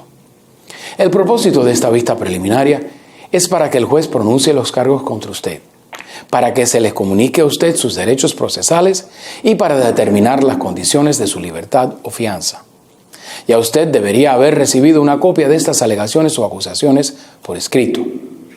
Ahora, el juez revisará la documentación en su caso para determinar si existe motivo fundado o causa probable para su arresto y detención. Si el juez determina que existe causa probable o motivo fundado, entonces decidirá si usted califica para que se le otorgue una fianza, tanto como cuáles serían las condiciones monetarias o no monetarias de dicha fianza. Si el juez no posee suficiente información para determinar si existe causa probable o motivo fundado para justificar el arresto, se le concederá a la Fiscalía tiempo adicional para modificar la documentación. También se les avisa que posee los siguientes derechos que se les otorgan por la Constitución. A usted no se le puede obligar a decir nada durante esta vista. Cualquier cosa que diga podrá ser utilizada en su contra como evidencia. Usted tiene el derecho de comunicarse con un abogado, pariente o amigo. Y si es necesario, que se les proporcione los medios razonables y disponibles para hacerlo. Usted tiene el derecho a un abogado. Si todavía no ha encontrado o contratado un abogado y no tiene los recursos para hacerlos, entonces el juez le nombrará un defensor público. Para el propósito de la audiencia preliminaria de hoy, se le permitirá hablar brevemente con un abogado de la Oficina del Defensor Público, aun cuando no se le haya nombrado para representarle en todo el caso. Para poder recibir la designación de un abogado, primero debe calificar económicamente según lo determine el juez. Esto será basado en la información financiera que usted proporcione aquí. Por lo tanto, si no lo ha hecho todavía, de la mejor manera posible, por favor, llene el formulario de insolvencia económica que se le ha proporcionado por el oficial de correcciones. Se le impondrá un recargo o costo por los servicios del defensor público. Si usted no habla inglés, por favor, hágale saber al oficial de correcciones. Cuando esté listo, el juez comenzará el proceso llamando a cada una persona y caso por su nombre. Por favor, esté pendiente para pasar adelante cuando escuche su nombre y cuando escuche su nombre, haga el favor de acercarse al micrófono, tal como le indique el oficial de correcciones. Muchas gracias por su atención.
You want to call the first case?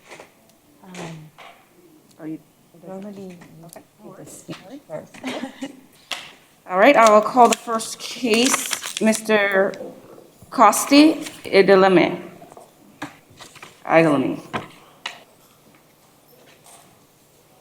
Mrs. Coste? Yes, Your Honor, approach. She requires an interpreter. Yes, good afternoon. Let me place.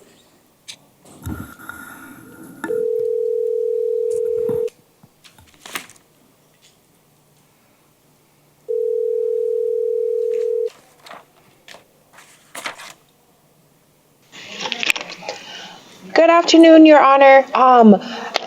We don't have an interpreter available at this moment, but somebody should be available in the next 5 minutes. Thank you very much. You're welcome, Your Honor. Okay, we're going to call the next case. Sorry, I'm so used to it.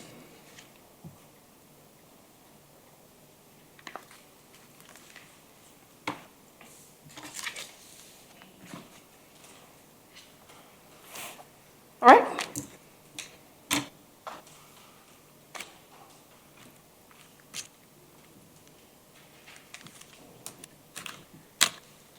Next case I have is Mrs. Nikita L. Masonette. Thank you.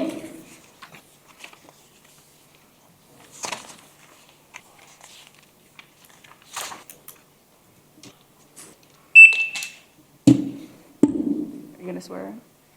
Oh, we don't swear. Ms. Masonette, you are here for a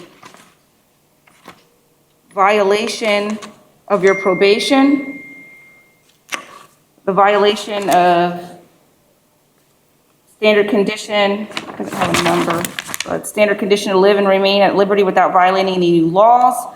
Violation of standard condition, defendant must contribute $50 per month towards the cost of supervision. Violation of standard condition, defendant must pay court costs and fines in the amount of $273. And violation of special condition, defendant must attend and complete within 30 days a dualist class. You have been appointed, you have filled out an application? All right, and I will appoint you to the public defender's office. Attorney, defense attorney, what's your last name? Rosario, thank you. Attorney Rosario will be representing you on this matter and how currently there is a no bond. You are for me? Yes. I don't know if this case will actually be found in misdemeanor. I'm a misdemeanor department. Would you prefer to just appoint our office and then our office will actually appoint an attorney for her?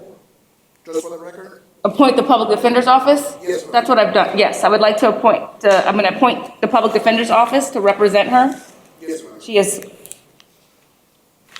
and this is a warrant that was already signed by Judge Arendas, so the probable cause was found at that time, and a bond amount of $0 was entered, and I'm going to stay that bond amount. I'm going to actually, do I have anything from the pretrial release? No, Your Honor, we don't run histories on the VOPs, FTAs, or out-of-counties. Okay, state?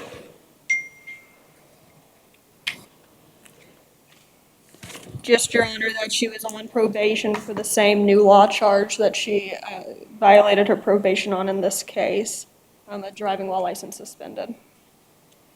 And what is your recommendation for bond? We recommend a reasonable bond be set. Okay. Any conditions?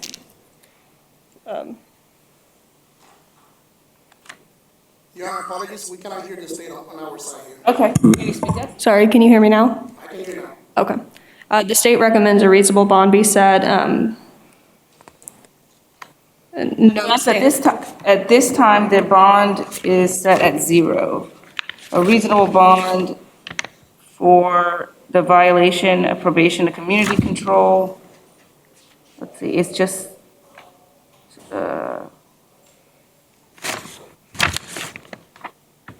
I'll put a bond at $1,000.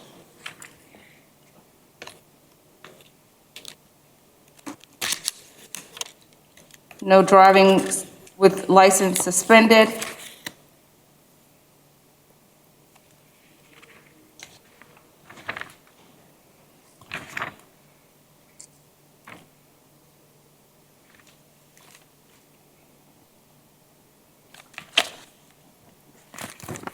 Thank you very much. And the next court date, it's February 18th at 8:05 a.m. Yes. Can we go off the record for a moment? Thank you, Your Honor. Can we go off the record for a moment? Sure, one moment. Normally, and I understand you already set the bond on this case, that's fine, but normally the judges, once another judge has found probable cause and sets a $0 bond or whatever bond, normally the judges don't change that bond. That's what I was saying. I said Judge Arendas had set $0 bond at that time. So the bond should have remained at $0. Can't see them because she failed to appear. That wasn't the failure to appear. It was a jail arraignment, yeah. So she has, that's why we gave her a court date. But it's fine, I mean, you know. Right, they were set at $0 bond. Yeah, normally when there's a violation or failure to appear, it normally stays at $0. That's what Yep, and then I understand. No worries. All right. Thank you. We just want to help you as much. Yes, I thought that as well. Yes. So we set it at 1,000 on the record. Unless you want to go back and we set it at 1,000. That means she can get out if she pays. All That way she needs to see the judge that violated, that signed the warrant. Yep, we can go back, bring it back. Yes, Your Honor. Approaching. And normally. Nope, Ms. Acosta? I'm just gonna go with my notes now. I got it. Ms. Acosta, there was I'm going to change the actual bond, because there was not Ms. Acosta, pardon me. Yep. Masonette. Ms. Masonette, there was a bond that was entered, a no bond from Judge Arendes, and at this time, I'm going to remove the prior order of $1,000, and I'm going to leave your bond at $0, or you will have to go back and see your judge at that said time.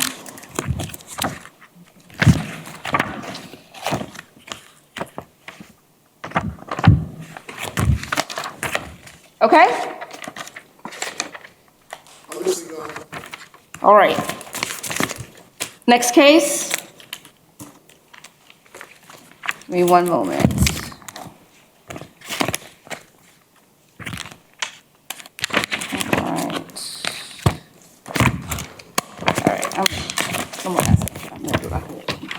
All right. Next case will be Mr. Edward Tejada Violas.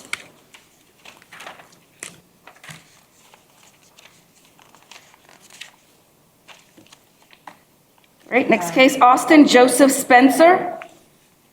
Austin Joseph Spencer. Thank you. State or PTR, if you know any information on each of these defendants the court should be aware of in setting or denying bond, please advise the court. I do not, Your Honor. Thank you.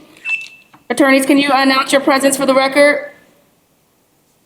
Attorney, can you announce your presence for the record? Attorney Romero? Yes, Your Honor. Member Sir for the Defense Police Office. Thank you. Can you announce your your name for the record, please? Patricia Lewis for the state. Thank you. Mr. Spencer, you've been taken in custody and charged with possession of methamphetamine.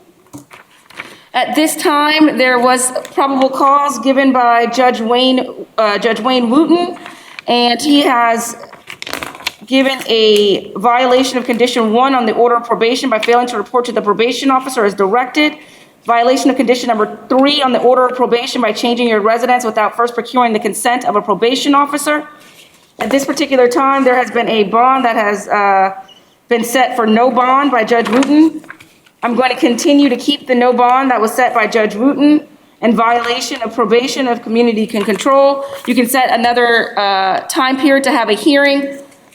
Is there any dates? Next court day, March 2nd at 9:15 a.m. Good luck, sir. Next case, Joshua Watts.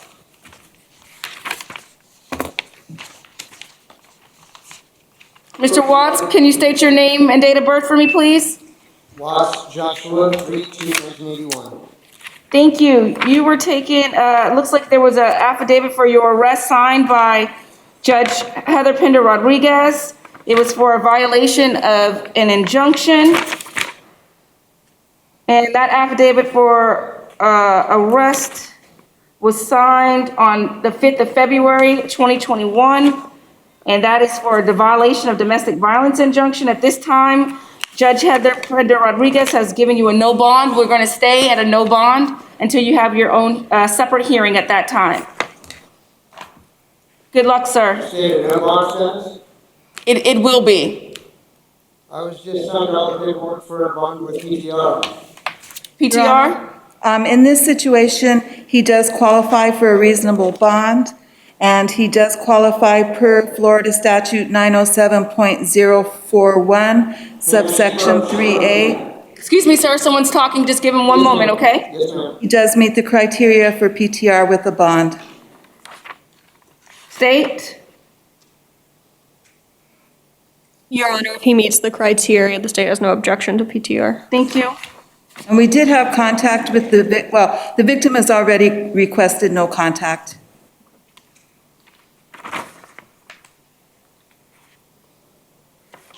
All right. So we will issue a bond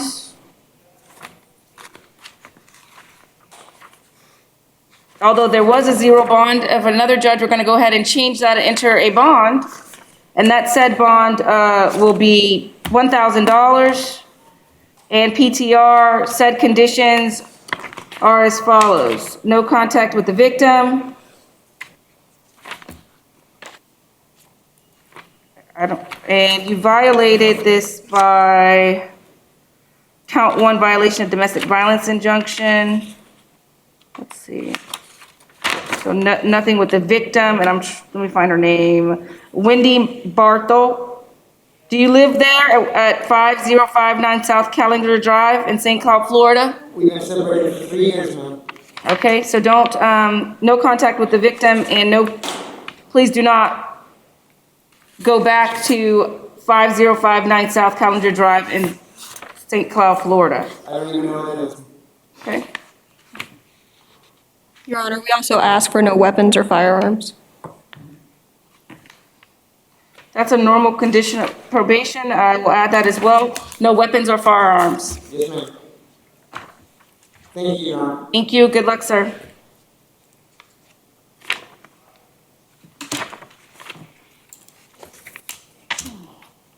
Next case will be Dale Ashford.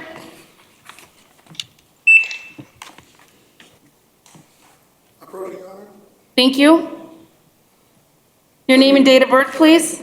Dale Ashford, 32890. Mr. Ashford, you were taken into custody based on an arrest warrant. The arrest warrant was signed by Judge Cameron, and the arrest warrant was for count 1, aggravated battery on a pregnant woman.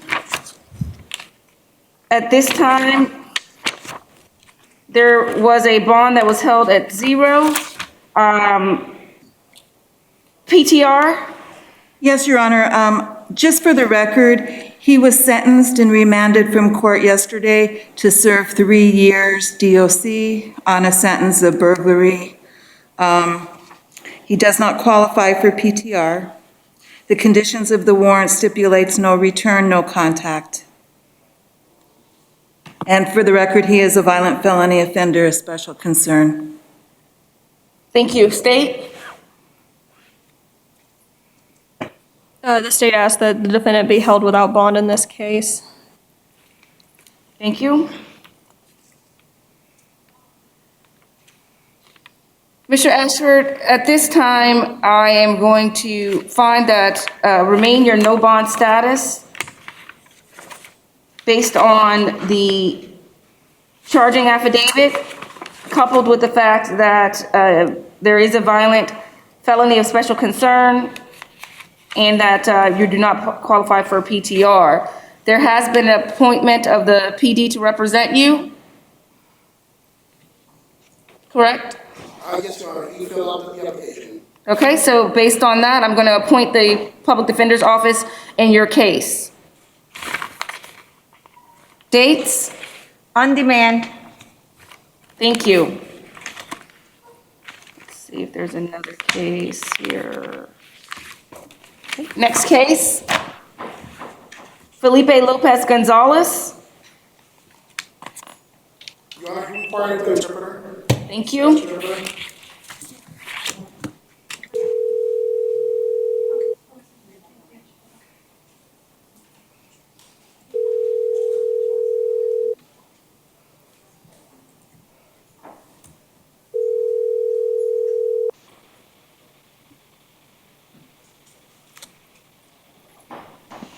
Good afternoon, Your Honor. This is Carlos Morales, State Certified Spanish Court Interpreter. The interpreter has been sworn in already today.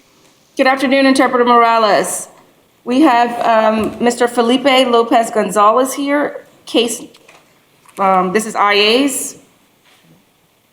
And he is at the jail. Do you have, we don't have headsets at the jail, so I'm going to, hopefully you can hear him and he can hear you. Yes, Your Honor. Thank you very much. Your Honor, just for the record, we can hear the interpreter over here. Perfect. Mr. Gonzalez, can you please state your name and date of birth? Señor González, díganos su nombre y fecha de nacimiento, por favor. Felipe López González, 16 de septiembre de 1995. Felipe Lopez Gonzalez, September 16th, 95. You were taken into custody because you were charged through a bench warrant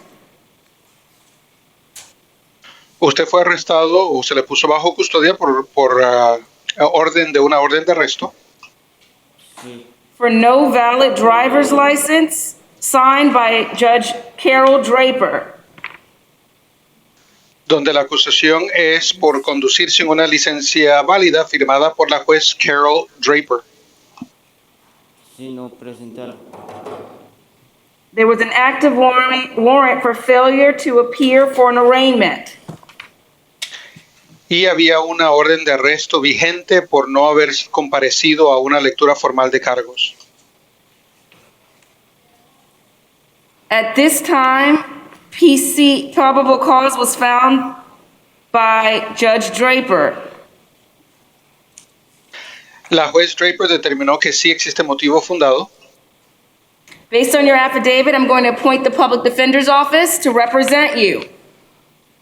Y basado en su affidavit voy a nombrarle a los defensores públicos para que lo representen.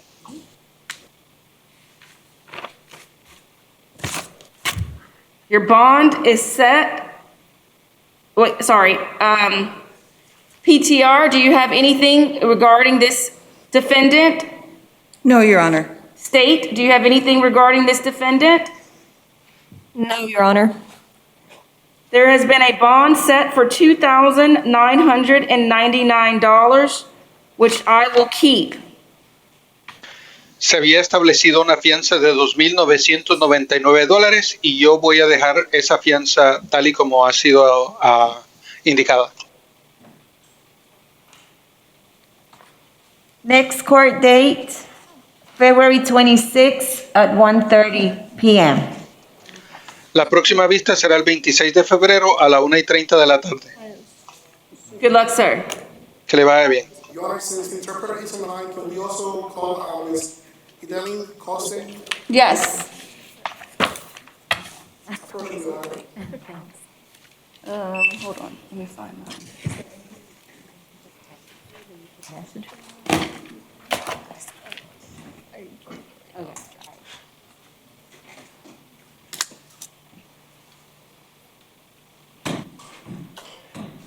Interpreter Morales, we have Mrs. Costa Idilim. Lo siento if I messed up the name, but Idilim. And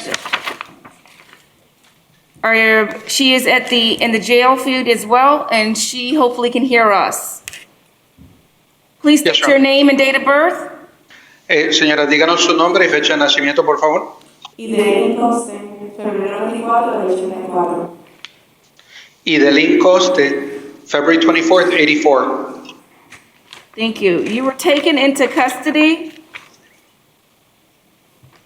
because you were charged with the following: a battery, touch, or strike. Usted fue arrestado, puesto bajo custodia por la siguiente acusación: agresión, ya sea haber tocado o golpeado. I find that there was probable cause based on the charging affidavit. Determinó que sí existe motivo fundado según el affidavit acusatorio. Based on your affidavit, I'm going to appoint the Public Defender's Office to represent you today. Y basado en su affidavit voy a nombrarle a los defensores públicos para que la representen el día de hoy.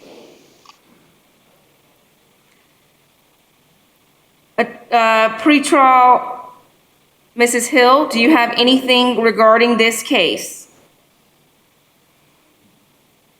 Yes, Your Honor. We did have contact with the victim. Corrections. Right, sorry. Mrs. Hill?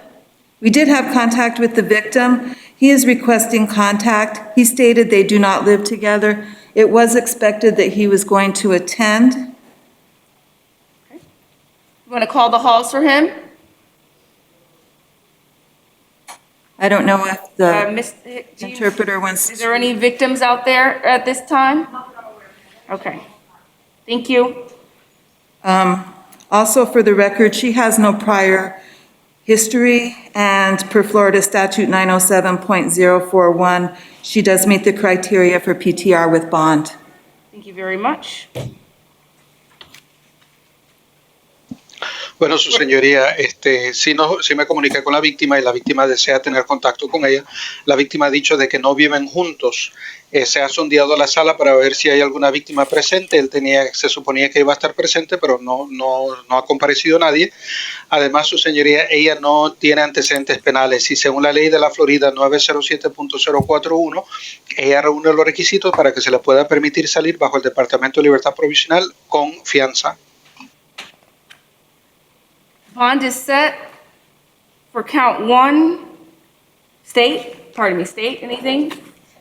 Your Honor, since the victim is requesting contact, the state asked for no hostile contact with the victim.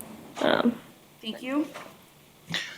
Bueno, su señoría, ya que la víctima ha solicitado tener contacto, lo que estamos pidiendo es que esté prohibido el contacto hostil con la víctima.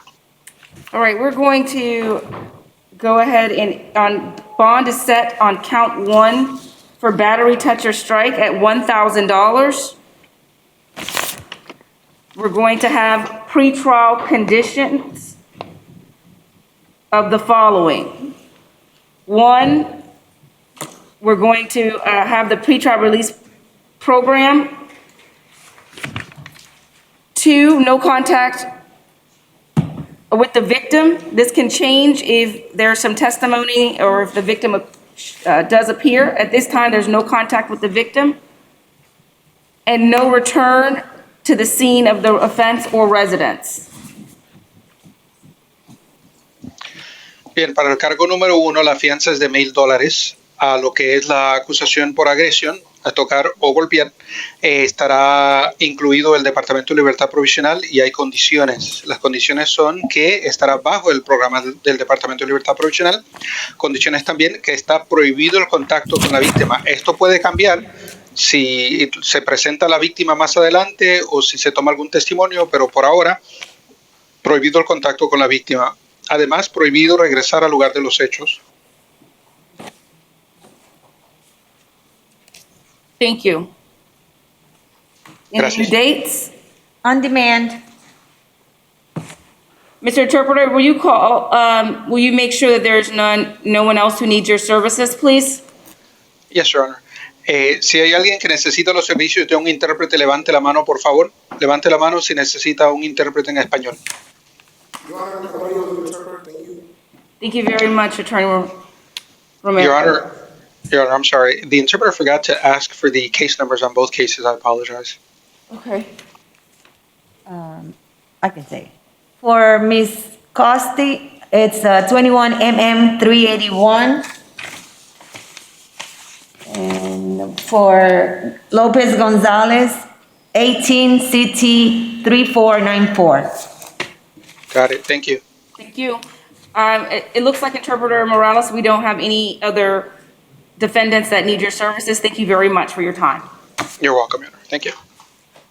Next case would be Mr. Cody William Blake, case number 2019 CF 002191. Thank you.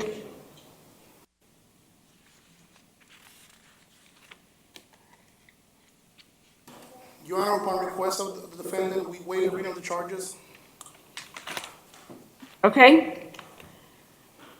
Mr. Blank, you're here for violation of statute 800.04, statute 5B, 800.04, 5B, and Florida statute 794.0112A.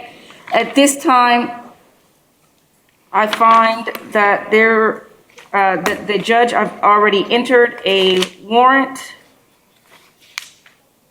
Let's see if this is a bench warrant.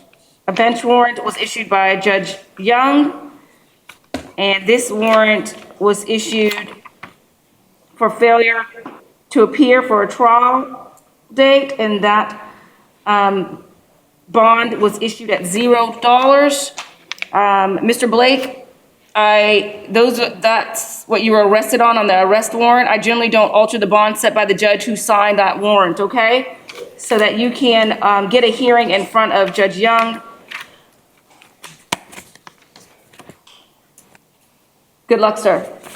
Next court date, February 22nd at 9 a.m. Your Honor, And, has the office of the public defender appointed in this case? Yes. Okay, Your Honor. Thank you. All right. The next case is Alfred Bernard Gandy. Your Honor, he's in the hospital. Thank you. He's in the hospital. We'll reset. For tomorrow? We said for tomorrow or Friday. Friday or? Friday. Friday? Okay. Or when available? Friday. When available. Next case is Nicholas Marcos Gomez, case number 2020 MM 0716. Thank you. Good afternoon, Mr. Gomez. Can you please state your name and date of birth? Nicholas Marcos Gomez, March 19, 1996. Okay. You were taken into custody because you were charged with failing to appear for a public defender pretrial. That was issued by, this warrant was issued by Judge Efferson. I'm going to find, so that there was PC already found. Based on your affidavit, I'm going to appoint the public defender's office to you, public defender to you. And let's see, bond was set in this case on count 1 for criminal mischief with damage or more for $200, and count 2 for possession of drug paraphernalia as $1,000. Let me just make sure that's right. Yep. Yeah. Let me make I thought it was $2,500 on one. Hold on. So I have here on count 1, 2020 MM 716 bond at $200, failure to appear on a written promise, failure to appear on a written promise, 20 MM 716 $1,000 for a total bond of $1,200. Mr. Gomez, you'll be able to get that bond from Judge Efferson. Thank you. Thank you.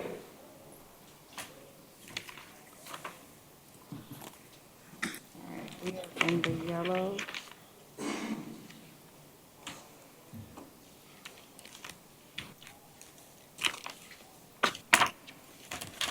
Next case we'll be calling is Mr. Christopher Avila.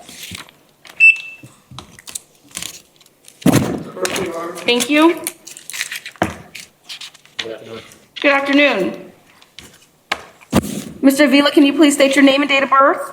Christopher Avila, June 2nd, 1987. You were taken into custody and charged with first battery, touch or strike, and also another battery, touch or strike. And those charges, I find PC after reviewing the charge, I find probable cause after reviewing the charging document that you did of those offenses. And based on your affidavit, I'm going to go ahead and appoint an attorney to you for the public defender's office, and that would be your attorney that's standing next to you, Attorney Rosario, pardon me.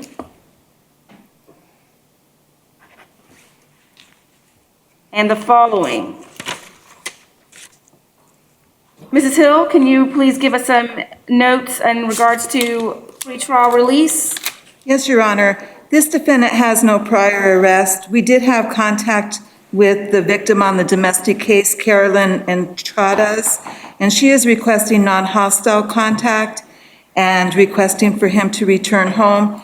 He does qualify for PTR with bond per the Florida statute 907.041. Thank you very much. State? The state would just request no hostile contact if the victim wants contact. Thank you. All right, your bond is going to be set as the following. For count 1, on the battery, I'm going to set that at $1,000. For count 2, battery, I'm going to set that at $500. I'm also going to find that you do meet the criteria for pretrial release. And I'm going to find that there is no contact at all with Jennifer Andredes. I'm going to find that there is non-hostile contact with victim Carolyn Entrades. Do not return to the home. You can return one time to gather any belongings that you may have with a police officer.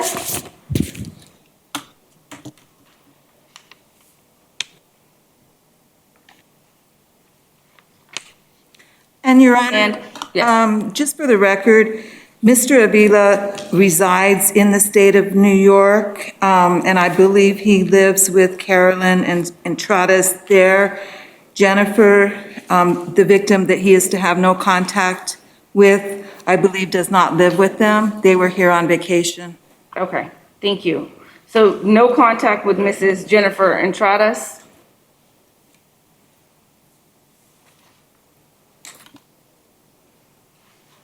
And maintain separate residence?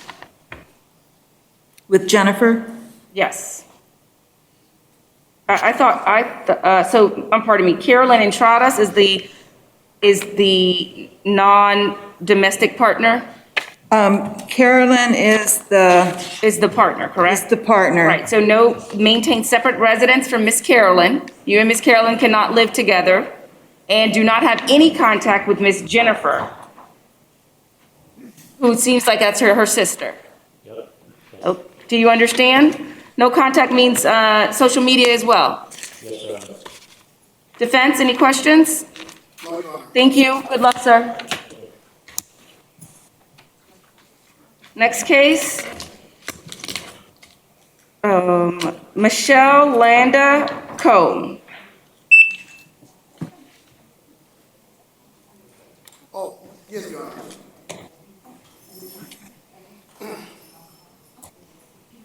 Your Honor, please be informed that Ms. Michelle Cohn has been deemed competent already from Orange County. I have a case number 2017 MN 7783. Do you mean incompetent? Yeah, not competent to proceed, Your Honor. Correct. Okay. So, does she qualify for pretrial release? I say that she does not qualify for pretrial release. We're requesting a release on recognizance, Your Honor. State?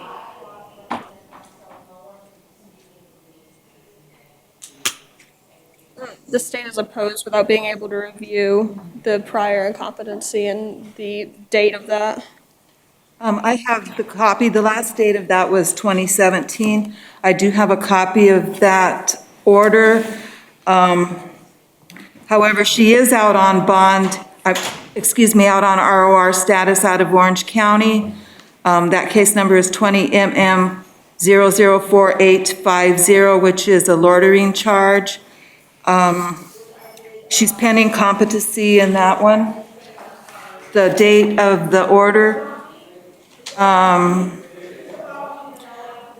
apologize. The date of the order on the incompetency is February 26, 2019. Perfect. Officer? Your Honor, one second. Yeah, officer? Yes, Your Honor, she's going to be approached. Please also be informed that the defendant has requested not the services of the public defenders to be appointed in her case. Okay.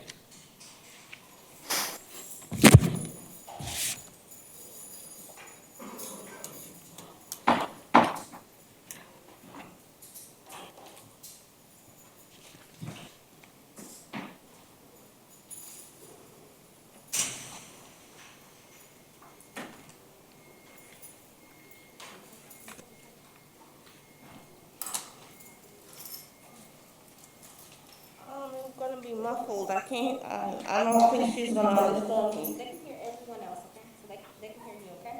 But I wanna speak so she can hear me. They heard everyone. Good afternoon. Yeah, but you guys can hear me fine? We can. No, Good afternoon, Mrs. Cohn. How are you? my name is Mrs. Michelle Ladonna Cohen. I am a Statue of Liberty.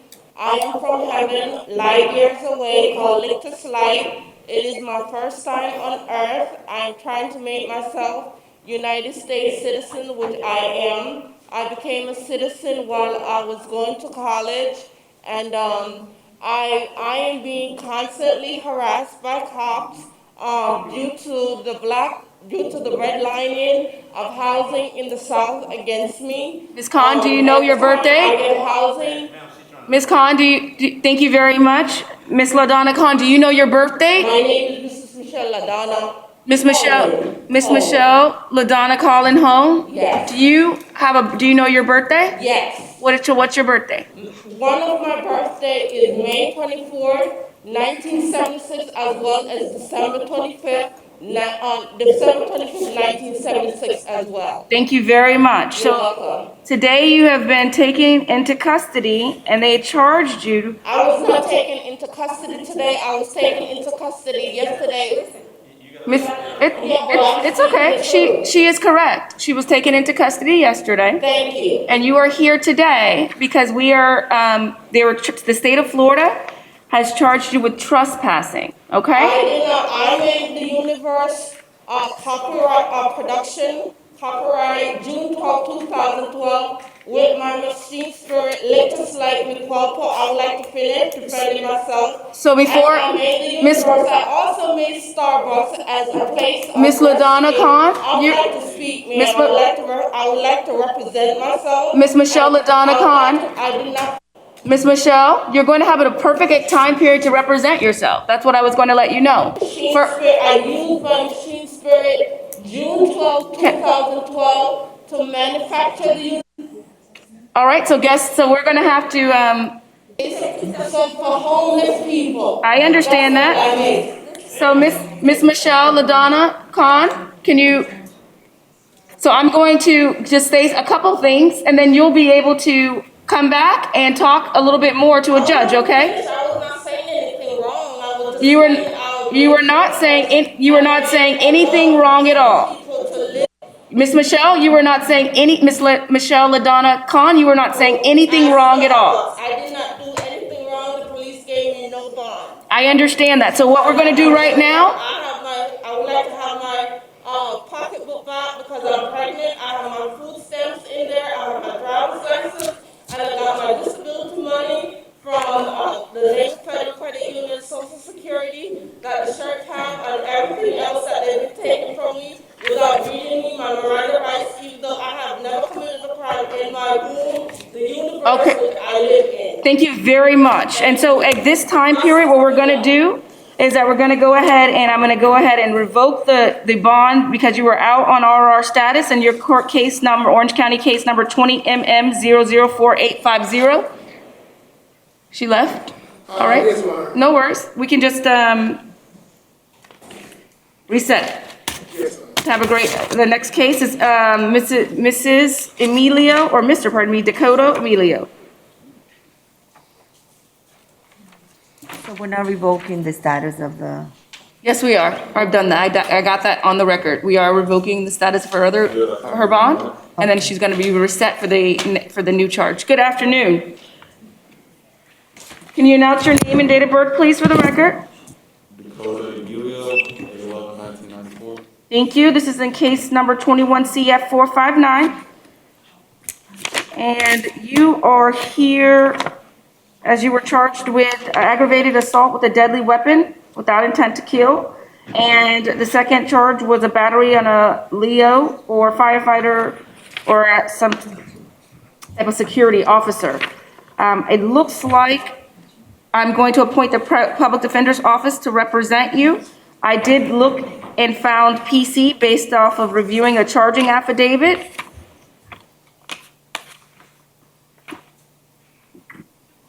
Mr. Rosario, Attorney Rosario, we were representing you from that said office. I would like to inquire about some history through the pretrial release program.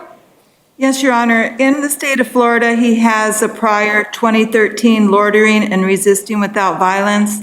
He has history out of Georgia where he resides between the year 2012 and 2019, which consist of convictions of drug charges, thefts, robberies, harassing phone calls, obstruction, fleeing and eluding, assaults, burglaries, and batteries.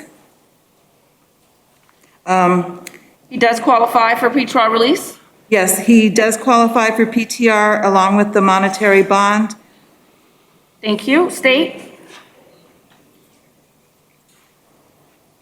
Your Honor, the state asked for no contact with the victim in this case, as well as a no return to scene.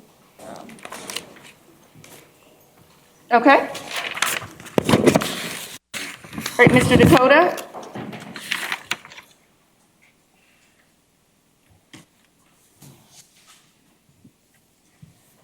All right, Mr. Dakota, your bond will be set as follows. 1, for the count of aggravated assault with a deadly weapon without intent to kill, $3,000. For count 2, battery with a Leo, firefighter, and/or security officer, $1,500. For a total bond of $4,500 with the pretrial release conditions as follows. 1, not. Your Honor, may I ask a question respectfully? I think that you would probably want to talk to your lawyer at this point, because I am not the judge that's going to be hearing your case. That will be a trial judge. And so I would consider you speaking to your lawyer before you say anything in the courtroom today, okay? So that is going to be a total bond of $4,500, $3,000 for count 1, $1,500 for count 2. You'll be released to the pretrial release program of the Corrections Department of Osceola with the following said conditions. 1, I don't want you contacting the victim. And 2, please do not return to the scene of the offense. Yes, Your Honor. Thank you. Good luck. Thank you, Lopez. Next case is Christopher Hogan, 20 CF 460.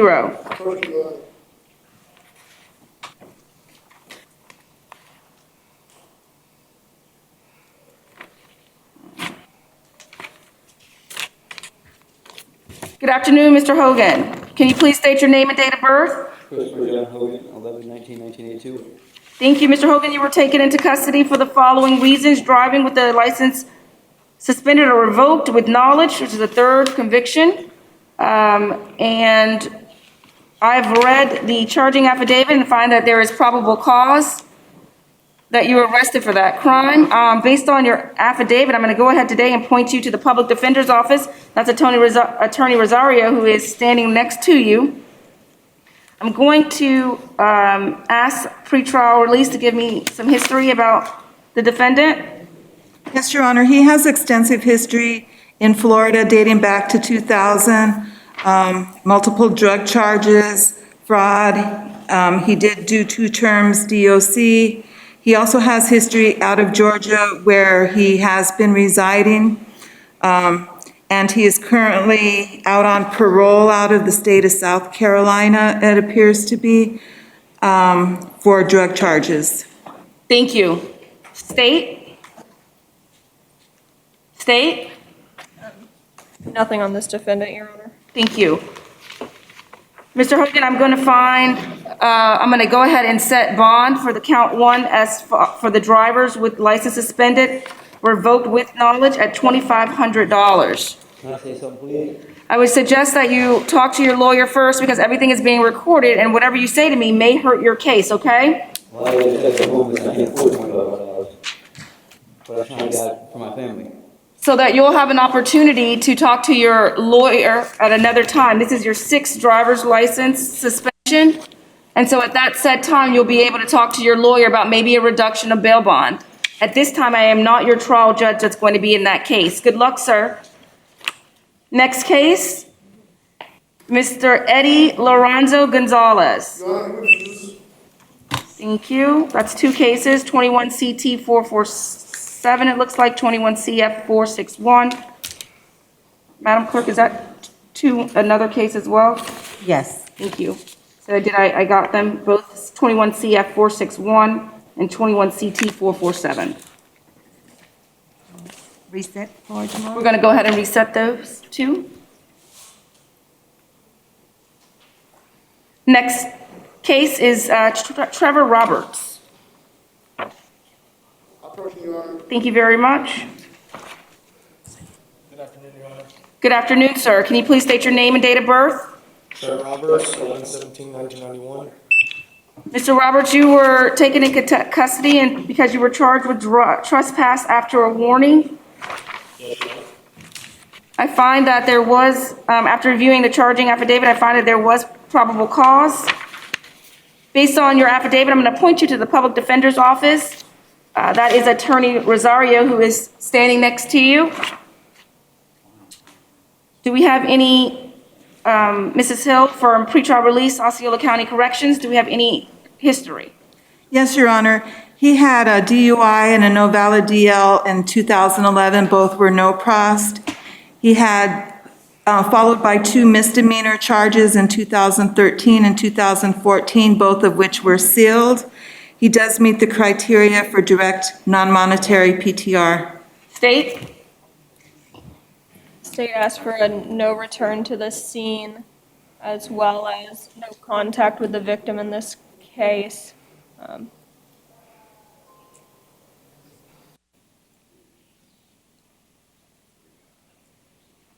Mr. Roberts? Yes, Your Honor. I'm going to go ahead and ROR you. I'm going to have you not contact the victim, nor return to the scene of the crime. Yes, Your Honor. Thank you very much. Next case, Kyle Uricchio. Kyle Uricchio. Yes, Your Honor. Thank you. Good afternoon. Good afternoon. Can you please state your name and date of birth? Kyle Uricchio, 4/21/93. This is 21 CF 462. Mr. Uricchio, you were taken into custody and charged with the following: aggravated battery with a deadly weapon. And I did find probable cause after reviewing the charging affidavit. I'm going to appoint you to the public defender's office, which is Attorney Rosario, who is standing next to you. I'm going to hear some information from the pretrial release department of the Osceola Corrections Department. Ms. Heel? Yes, Your Honor. He has no prior history. We were not able to make contact with the victim. There was no answer. We did leave a message with the information. And he does meet the criteria for PTR along with the bond. Thank you very much, State. The state asked for no contact with the victim and no return to the scene. Okay. Mr. Uricchio? Yes, Your Honor. I am going to go ahead and set you a bond today. And I'm going to set you the bond at $2,000. I'm going to have you into the program with the pretrial release department of the community corrections. And with that, you're to have no contact whatsoever with the victim. And that does mean direct or indirect, no social media, no type of contact, and do not return to the scene of the offense. Do you understand? Yes, Your Honor. I believe the victim's there. She's going to testify. Give me one moment. She's going to let's see here. Maybe Erica Landry? Yes, Your Honor. Erica Landry. Landry? Correct.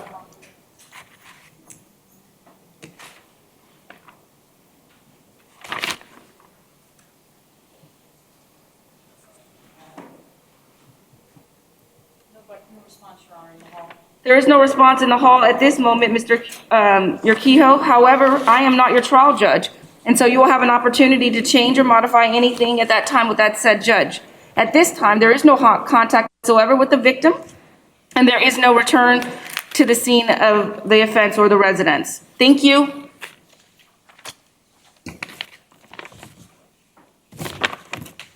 Did you get the bond? Yes, it was 2,000? 2,000. Mm-hmm. Next case is Mr. Rafael Pedrosa Morales. Your Honor, he's the talks. Thank you. Reset. Next case, Jose Clemente Morales.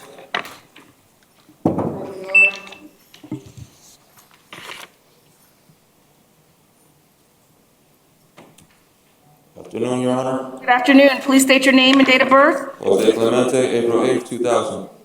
Mr. Clemente, you were taken into custody because you were charged with the following. Send written threat to kill. Count 2 is tampered third-degree felony proceeding, tampering with a witness, which is a third-degree felony during a proceeding. I have reviewed I did find PC that you committed that crime after reviewing the charging affidavit. Based on your affidavit, I will appoint you to the public defender. That is Attorney Rosario, who's standing to your right. I would like to have some information from the pretrial release community corrections program in Osceola County. Yes, Your Honor. He has history dating back to 2016, which includes juvenile history. He is currently out on bond for battery on a law enforcement officer ×2, and he was released on that February 13th, and then he was picked up the following day for this new charge. So he is out on bond on Osceola County Case 21 CF 454, battery on a law enforcement officer ×2. He is also on probation in Osceola County Case 20 MM 1141, and I would like to put on the record that the victim is a minor. Thank you.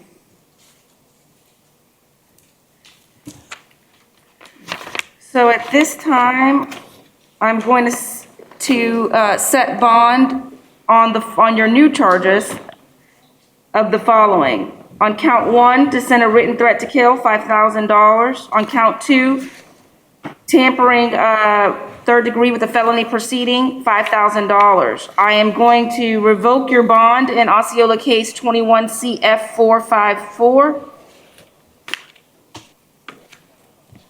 Any dates? On demand. Good luck, Mr. Clemente. Are you taking action on the probation case? Right, he has a probation case, yeah. 20 MM 1141. I'm not. Okay, thank you. Next case, Brenton Doe. Your Honor, he refused. Thank you. Your Honor, did you order no contact on Jose Clemente's case? I order, go back. No.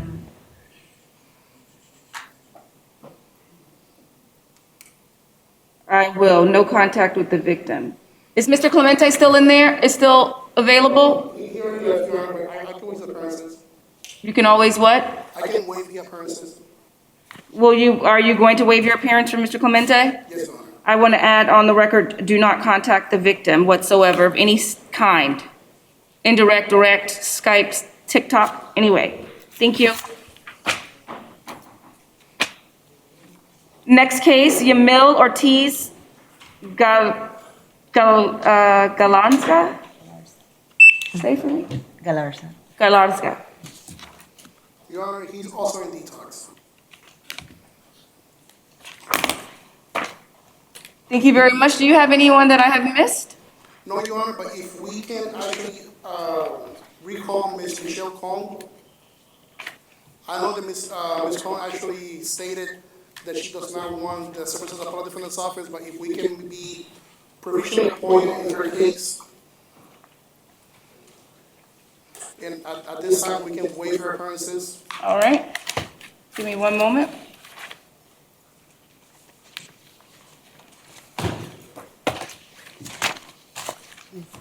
You can recall the case? And for the record, the reason that we, the Public Defender's Office is still requesting to be appointed is due to the fact that on the record, she seems to be evidently not competent to proceed. Yes. What's the name again? Michelle Kong, she was stated as being Doe, Your Honor. Yes, let me see, but I see it. And Kong with a C. Yes.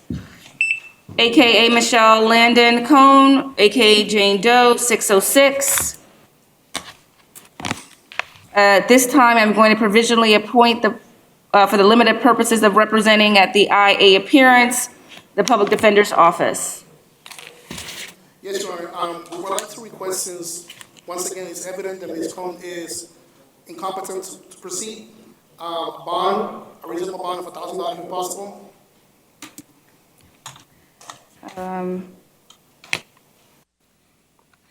State?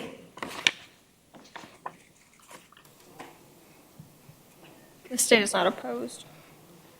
I'm going to find a bond for the, there's two cases, let's see here, for the underlining trespass.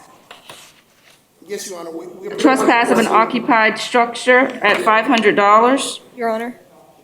Will PTR do mental health conditions for this defendant? She does not qualify. So I'm going to enter a bond for $500 for the trespass, occupied structure. I am, though, going to revoke her bond because she was out on RR status on Orange County case number 20MM004850. Your Honor, if it's possible to reconsider the revocation of the second bond of the bond in Orange County. It's just for the fact that she's incompetent, so that way she can actually obtain medical treatment. At that time, I do believe that you'll be able to have a hearing in front of another judge. Okay, Your Honor, thank you. Thank you. Your Honor, did we address Brenton Doe? I believe it was stated that he refused. It was reset. Refused. Reset to tomorrow.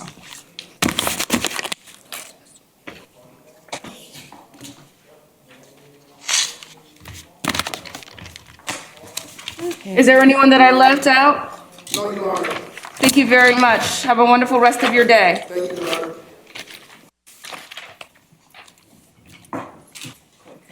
It just fell. I'll find it.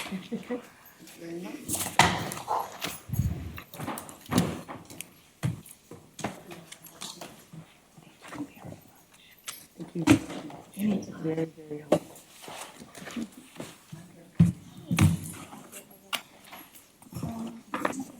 Your Honor.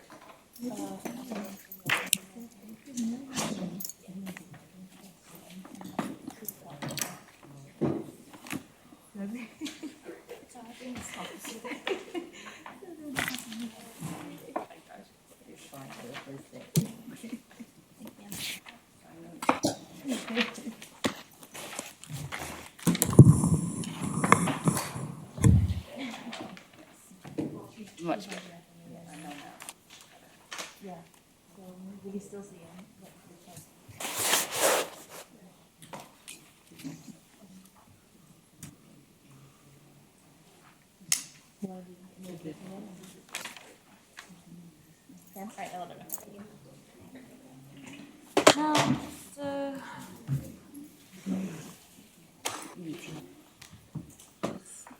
Super nice guy. Yeah. Did you guys go with the Tampa one?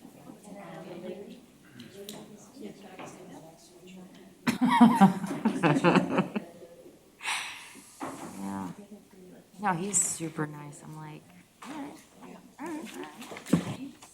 Yeah.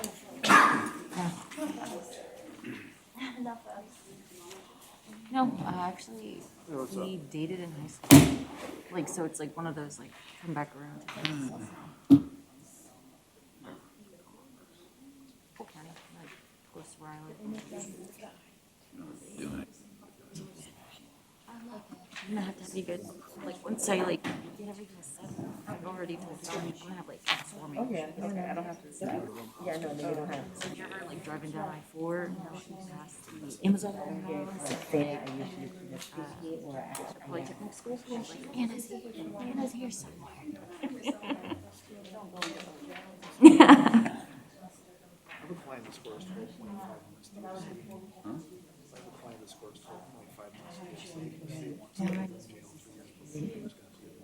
That's one of the ones from, no. We're just preparing better.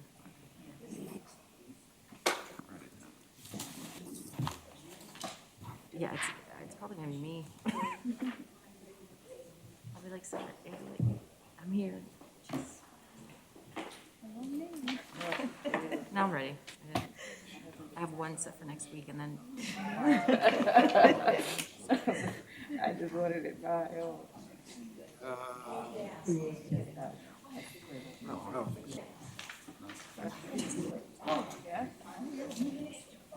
Yeah. I'll start doing that. She's a Romanowski.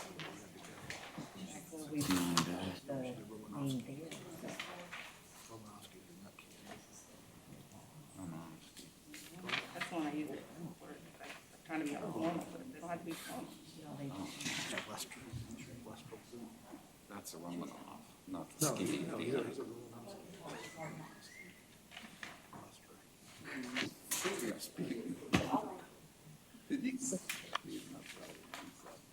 Yeah.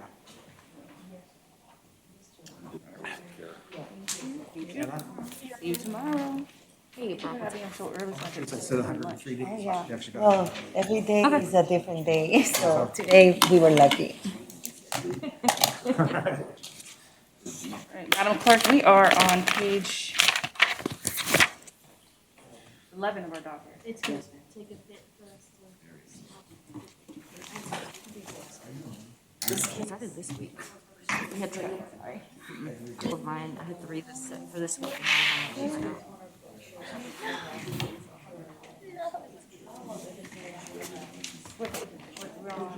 That's on page 11. I'm only gonna do one. Okay, I'll leave it. Just even right now, Well, let's put it this way. everything like now coming back around, I'm like, if they go to prison, I guess they can get the like, by the time serve everybody, I don't know. I agree. What page is that? I get it. 12? Gutierrez. I don't know, he might need to know. They put that interpreter here. I'll just look at you. That means I'm gonna call the.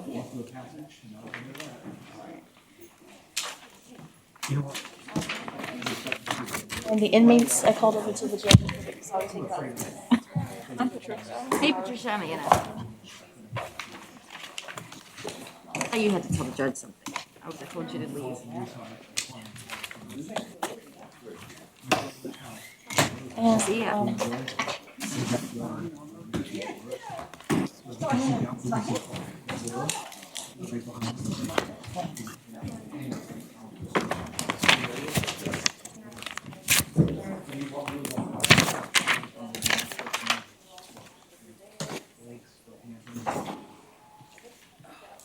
I have a cousin who just got out of army. He finishes everything in Fort Lewis, Tacoma. Yeah.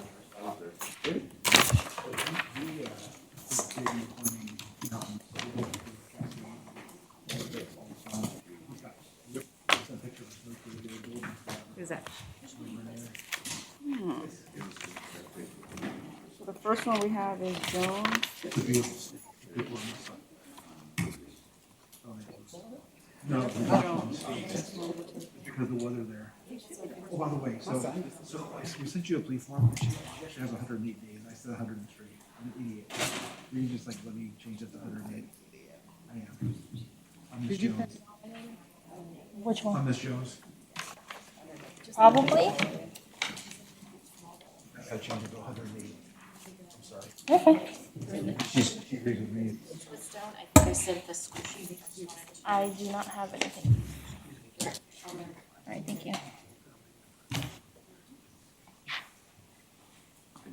Yep, I'm just noticing, I see a lot of attorneys. How many plea forms do I have? A lot of pleas. If we could just make sure everyone has their plea form completely filled out prior to, it's gonna make it go so much more seamless. I will start off today with page 14, which is Mrs. Jennifer Lee Jones. After that, I'll be going in docket order per page 11. Yes, I have that. Yes? Judge Ernie Mullins on behalf of Tiffany Lefevre Romanovsky. I might be able to help you out on What your page on the docket that is? It was a motion to compel discovery. Oh, yes, I know that motion. Yeah, it turns out I got the paper discovery for filings, all the reports and everything. The only thing that was missing was the disc, and they have it available for me, or it's in the mail, so. You want to just dismiss your motion? So, yeah, I'll just withdraw the motion at this time. Save you that step anyway. Thank you very much. And I will go ahead and, on the record, I was just gonna put it, that you withdrew the motion. Sorry, Ron? I will just say that you withdrew the motion. Yeah, I withdrew the motion. Thank you very much. Yep. And just to make sure, that's on page 14, Judge. 14, Lafever. All right.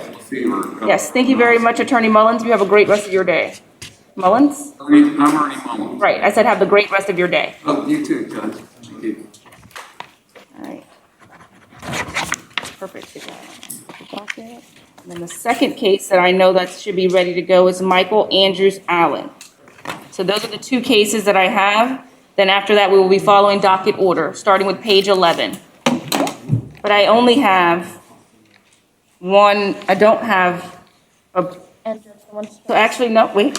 So actually, I take that back. So Andrew Michaels Allen is not second, because I don't have the plea form yet. I handed in the plea form already. Okay. We're ready on Andrews. Perfect. Those are the two I'll take first and second, and then from Attorney Cronk, right? We're going to put those in the last. Okay. Your Honor, I think Mr. Kazar is in the waiting room. I have him right here.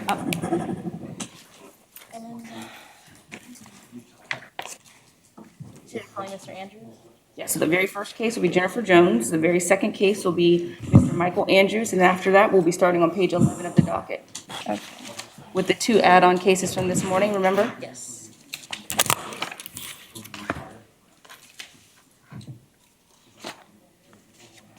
Okay. Michael Andrews, case number 20, CF 374.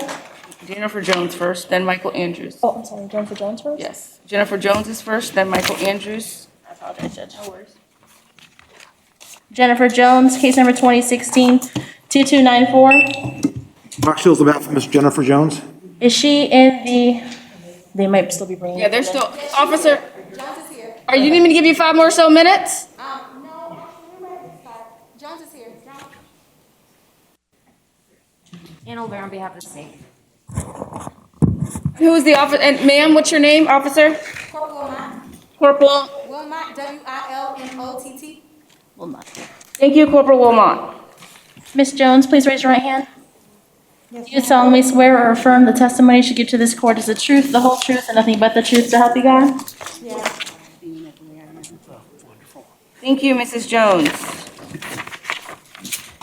All right. Can you give me an information? Yes. And let me just make sure, who's the state? ASA Albert?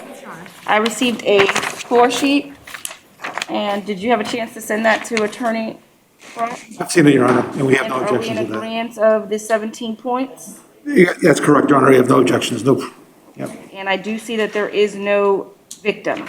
No, these are simple possession. All right. One moment.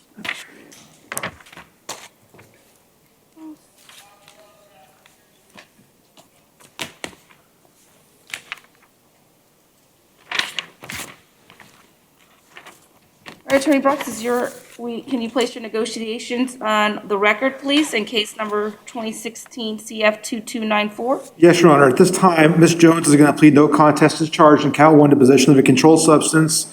It's a third-degree felony with a maximum penalty of 5 years prison, 5 years probation, or a $5,000 fine.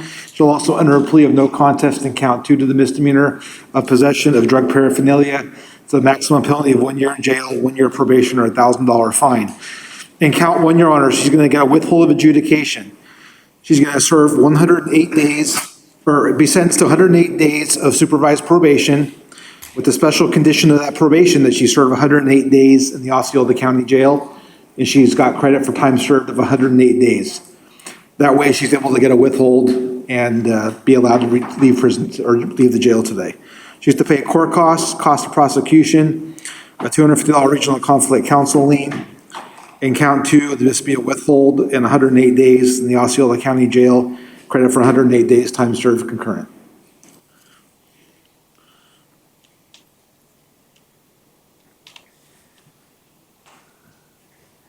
That was the agreement, Your Honor. Attorney Brock, can you come approach? Let me just show you what I've done on your plea form. I just made those, where it said 103, I made it 108. Yes, all right, yeah. Is that okay? Yep, that's fine. Can you show state? Just so I can know. Thank you. No, I just want everybody to see that. All right. Has Mrs. Jones been sworn in? Yes, Judge. Mrs. Jones, can you please tell me your name and date of birth? Jennifer Jones, June 9th, 1974. Okay, your lawyer tells me that you wish to change your previously entered plea of not guilty and enter a plea of no contest to the following. Count 1, possession of a controlled substance, which has a maximum of 5 years. Count 2, to possession of drug paraphernalia, which is a first-degree misdemeanor, that has a punishable penalty of 1 year, maximum fine of $1,000 for a total of 6 years and $6,000 plus court costs, fees, cost of investigation, and restitution. Is that what you wish to do today? No contest? Yes. And you want to change your previously entered plea of not guilty to a plea of no contest to those 2 charges? Yes. And those 2 charges were possession of a controlled substance and possession of drug paraphernalia. Yes. Are you under any influence of drugs or medications or alcohol at this time? No. How far did you go to school? 11th grade? Do you read and write English? Yes. Are you suffering from any mental illness or emotional disturbance? Yes. I'm bipolar, but it doesn't affect my judgment. Okay. Defense? I've talked to her. She's completely cogent. I talked to her this morning at the jail. She's fine. Thank you very much. How far did you go in school? 11th grade? And do you read and write English, Mrs. Jones? Yes. Did you read and understand the constitutional rights on this plea form? Yes. Did you review it with your lawyer? Yes. Did he answer any questions you may have had? Yes. Do you understand by entering this plea you waive and give up the constitutional rights listed on this form? Yes. Did you sign the 4th page of this plea form? Yes. What are your initials? JLJ. Are you doing this because you believe this is in your best interest? Yes. Do you understand that the maximum possible punishment for this offense is 6 years in state prison, 5 years for count 1 in state prison, 1 year with a maximum penalty of $5,000 for your count 1 and $1,000? Yes. Are you entering this plea freely and voluntarily? Yes. Has anybody threatened you to get you to enter this plea today? No, ma'am. Has anybody forced or threatened you, has anybody promised you anything other than what your lawyer has placed on the record? No. Are you satisfied with your lawyer's representation of you in this matter? Yes. You should be. He's done a great job for you. Do you understand by entering this plea there will be no trial and I will impose sentencing on you today? Yes. Do you understand if you're not a citizen of the great United States of America, entry of this plea will result in deportation? Yes. Are you aware of any evidence of DNA, are you aware of any existence of DNA evidence that would exonerate you today? No. Defense? No, Your Honor. State? Not from the state, Your Honor. Factual basis? Yes, Your Honor. On June 26th of 2016, law enforcement was investigating theft that occurred at a Lowe's in Osceola County. You have to speak up a little bit. Sorry. On June 26th of 2016, law enforcement was investigating a theft that occurred at a Lowe's in Osceola County. Law enforcement was provided with the description of a vehicle that left the scene. Law enforcement then observed the vehicle and observed the defendant driving. A traffic stop was conducted, the car was searched, and drugs were found within the vehicle, also drug paraphernalia. FDLE confirmed a controlled substance. This incident occurred in Osceola County. Thank you. Mrs. Jones, I will accept your plea. I find that you are alert and intelligent, that your plea is freely and voluntarily entered in today, and that you are represented by competent counsel whom you told me today that you were satisfied with. I find that there's a factual basis for acceptance of this plea. Is there any legal cause why sentence should now not be imposed? No, Your Honor. State? Nothing from the state, Your Honor. Ms. Jones, is there anything you would like to tell me? No. Sorry about that. No, Your Honor, just in case, I'm not too familiar with if it's a withhold at this point, since it's her first felony, but it's also from a 2016 case, if she's entitled to a PSI. We'll waive it, Your Honor. Are you going to waive? Yeah, we'll waive it, Your Honor. Thank you. Is there anything that you would like to say before I impose sentencing, Mrs. Jones? No. All right, I'm going to go ahead and adjudicate, I'm going to place you with a withhold of adjudication, 108 days of supervised probation with special condition that you must serve 108 days in the Osceola County Jail, which you totally have now credit time served of 108 days. Court costs, cost of prosecution, a $250 public defender lien. And your count 2, there's a withhold of adjudication, 108 days in the Osceola County Jail with credit time served for 108 days. These are to run concurrent with each other. Court costs, Madam Clerk? Court cost is $410, a teen court fee of $3, a drug case fine of $350. The cost of prosecution is $100. The misdemeanor surcharge of $15 and the contract fee of the $250 totals to $1,128. $1,128 in your court costs. This is going to be paid through the clerk of court. Do you think that you can make $75 a month towards this obligation? Yes, ma'am. Thank you. $75 a month will be started within 90 days of today's date. Yes. That will be paid through the clerk of court.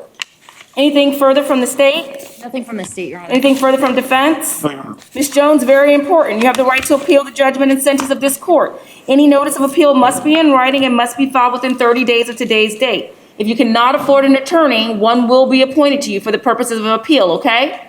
Thank you. Good luck, ma'am. Judge, question? Yes. Is there a driver's license? Is there a driver's license? No, she is a withhold. So There is a withhold. Thank you. Thank you. thank you very much, everyone. Have a great day. Thank you, judges. See ya.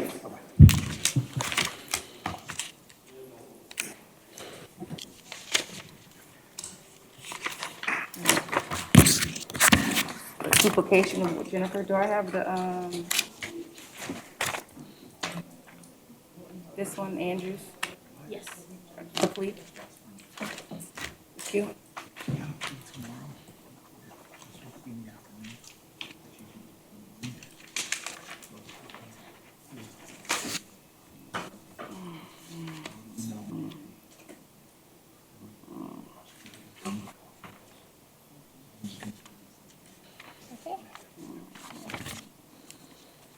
Ready, Judge? Yes, can I have the information? Yes. All right. Next case will be Michael Andrews. Michael Andrews, case number 20 CF 374, page 15 of the docket. Thank you. Rose Rosas on behalf of Mr. Andrews. Good afternoon. He just advised me that he has to use the restroom extremely bad. I sent him to the restroom to come back as soon as possible. All right. Thank you, Corporal. All right, so.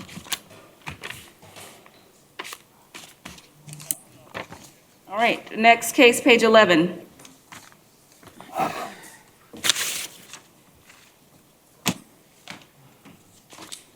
I think we're on Edward. Edward Apicella, case number 20 CF 2108. Janice Rosado for the state. Did you say Apicella? Yes. Yeah, Nick Kelly for Mr. Apicella. He's in the hallway. Can I get him? Yes, please. Yes. Judge, prior to sentencing, the victim's mother would like to And we could maybe bring them, put one of, thank you.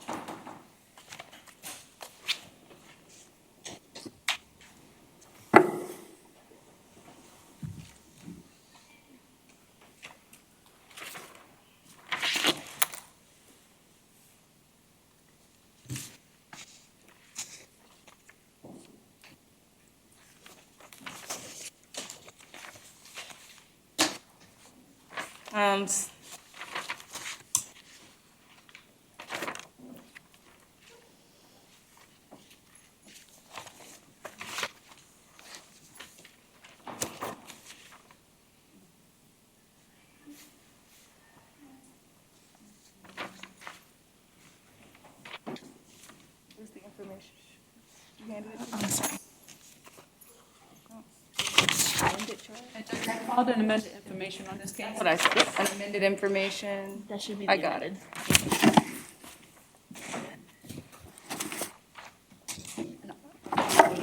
Mr. Apicella, please raise your right hand. You solemnly swear or affirm the testimony you should give to this court is the truth, the whole truth, and nothing but the truth. So help you God. I swear.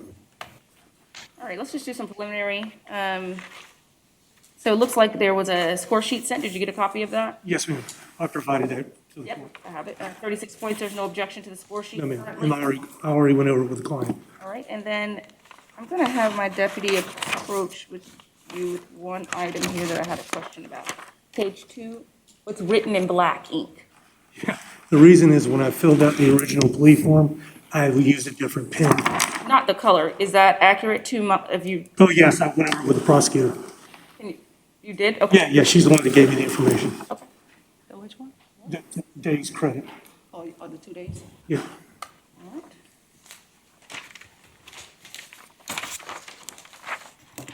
Right. You can put your negotiations on the record? Here. Yes, ma'am. We are pleading to the amended charge of child abuse, and we would waive the arraignment on that charge.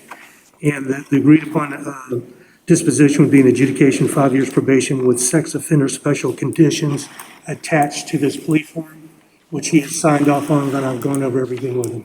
And where are those that are attached to the plea form? I believe I gave him, they should, These are the only 2 things that I have. 3 pieces of paper that I have. Thank you.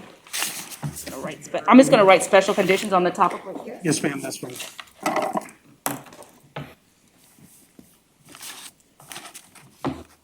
And Judge, I would just ask that probation get a copy of those special conditions as well. Okay.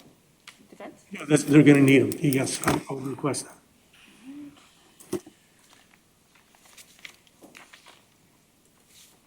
All right.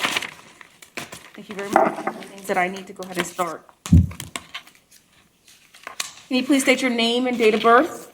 Edward Apicella. Speak up. You're gonna have to speak up a little louder. Edward Apicella, November 8, 2001. Thank you, Mr. Apicella. Apicella.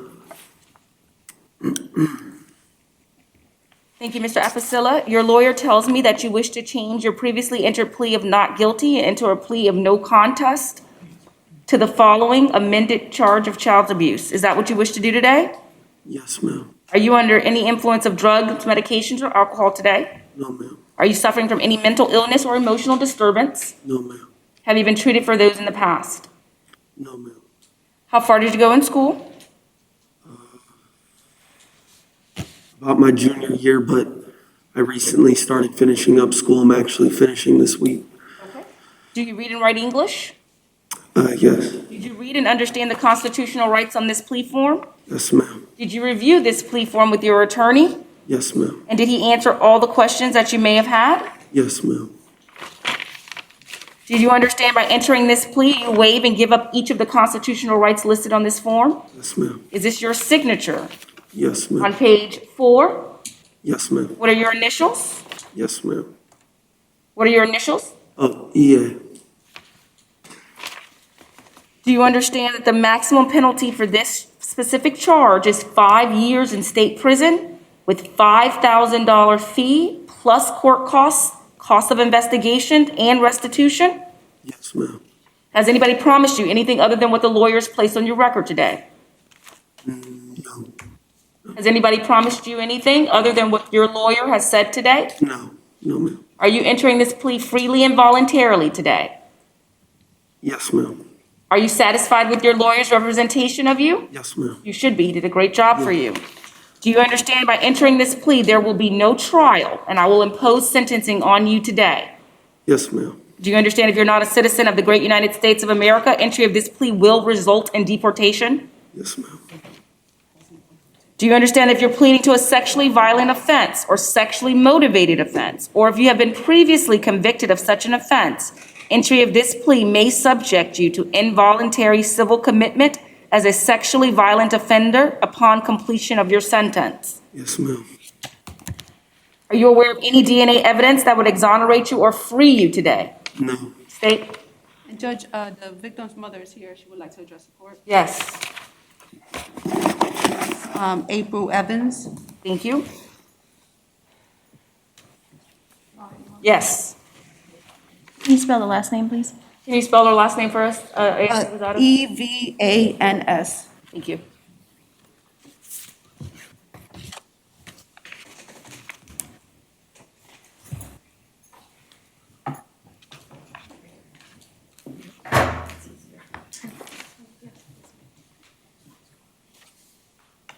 Please raise your right hand. Do you solemnly swear or affirm the testimony you should give to this court is the truth, the whole truth, and nothing but the truth, so help you God?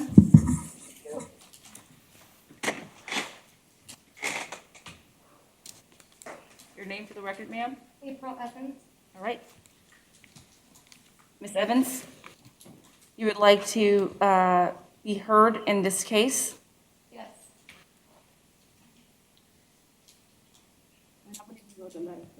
Yes. So there are a couple points that I find it necessary to speak of today. 8 months ago, a sexual assault occurred on my daughter. They were boyfriend and girlfriend.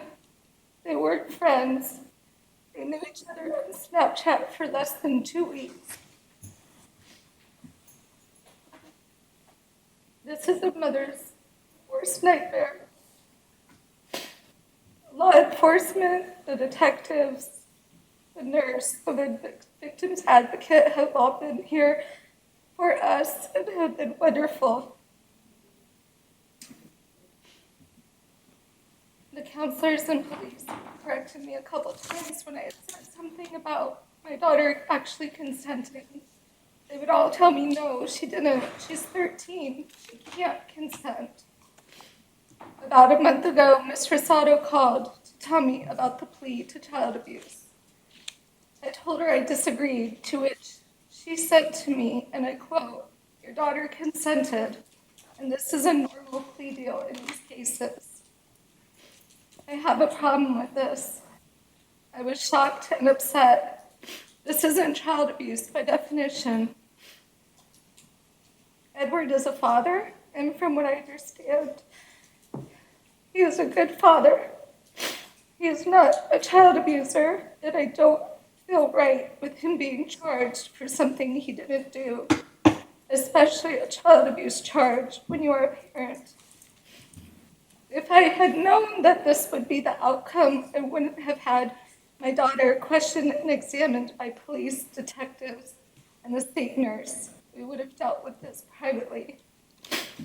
Ms. Rosado said she doesn't want to ruin Edward's life, and I get that. But don't charge him with something he absolutely didn't do. It might not make sense to some people, but I'd rather the charges be dropped. That would make more sense to me, because I don't want to be a part of the problem, and this is a problem. I'm sure Edward is sorry and has been through a lot over the last 8 months as well. I was granted an injunction for 10 years, and I'm good with that. And my hope would be that Ms. Rosado not downplay things like this to the victims and their families in the future. I would also like to personally say thank you to Selena, who has been so supportive and wonderful throughout this whole ordeal.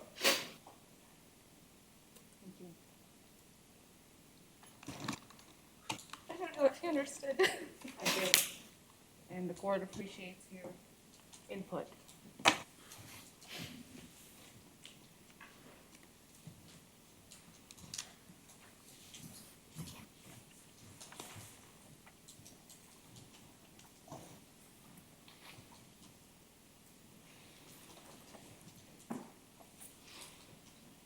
And Judge, if I can put a factual basis on the record. I'm ready. On July 25th, 2020, deputies responded to an address in Osceola County, Florida, in reference to a lewd and lascivious act. The mother, Ms. Evans, found hickeys on the breast of the 13-year-old victim. The mother confronted the victim about the marks, but the victim denied knowing how they got there. Mother then reviewed security footage from her home and discovered that there was an unknown male in the house. The mother again confronted the victim, and she confessed to having the defendant in the home. The victim was interviewed by law enforcement, and she stated that she started speaking to the defendant on Snapchat. She advised the defendant that she was 13 years old, but he continued to engage in conversation. On July 24, 2020, the victim invited the defendant to her home. Prior to his arrival, the victim attempted to cover all the security cameras located in her residence. When the defendant arrived, she took him into her bedroom. While in the bedroom, they had vaginal sex. At the time, the victim was 13 years old and the defendant was 18. All these events occurred in Osceola County, Florida.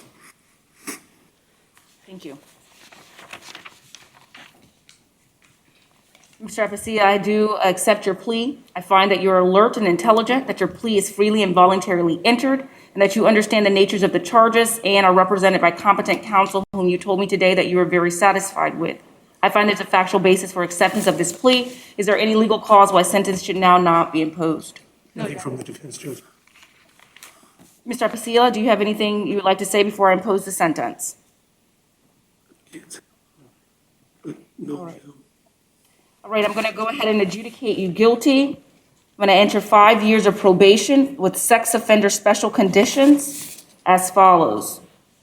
Do you want to read? And Judge, you can just say that he is on 5 years probation with the following special conditions that are attached to the plea form. And just make sure that the defendant, he initialed each condition and he's aware of each condition. Do you have a copy of your plea? Yes, ma'am. Okay, can you hand this back? Thank you.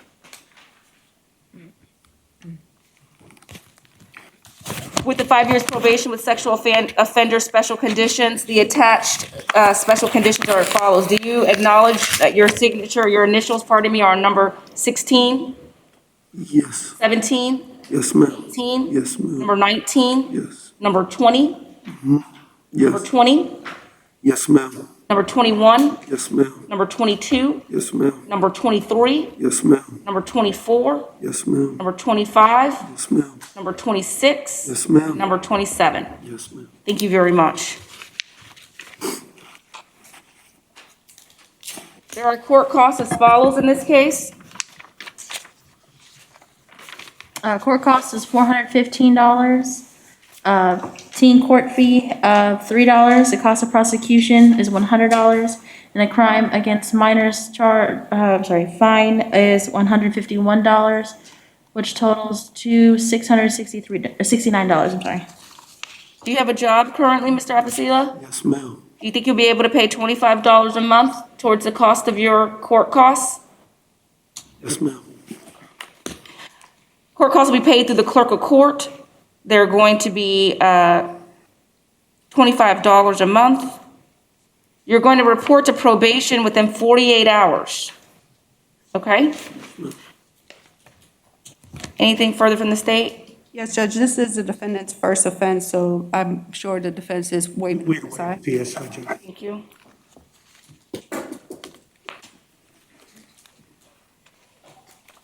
And Judge, is he getting credit for his, His credit for time served, how many days? 2 days, Judge? 2 days, thank you. And finally, the most very important, Mr. Appicia, is that you can have the right to appeal this judgment of the court today. Any notice of appeal must be in writing and must be filed within 30 days of today's date. If you can't afford a lawyer for the appeals process, one will be appointed to you, okay? Good luck, sir. Is there anything else I can assist with today? Yes, ma'am. I have another plea, Cassandra Rivera, and I believe the prosecutor needs to be at a deposition. If we could go ahead and take that. What, do you know the page on the docket? The last name is Rivera. I don't know where he is on your docket. Judge, it is page 13. Thank you. He is in the hallway if you would like me to get him. I do. Do you have a plea form? Yeah, I've already submitted it. Perfect. Thank you very much. And then we take, Dina.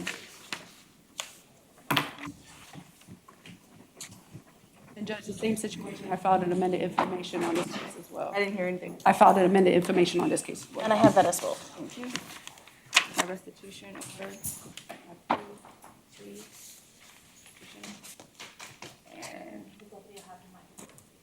thank you very much.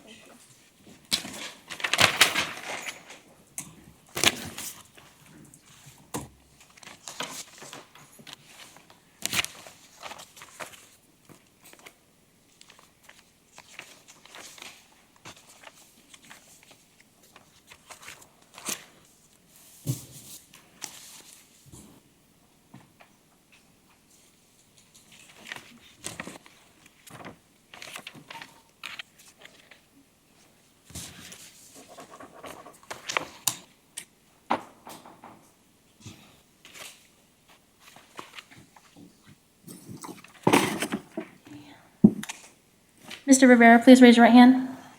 Do you solemnly swear or affirm the testimony you should give to this court is the truth, the whole truth, and nothing but the truth, so help you God? Yes. Thank you.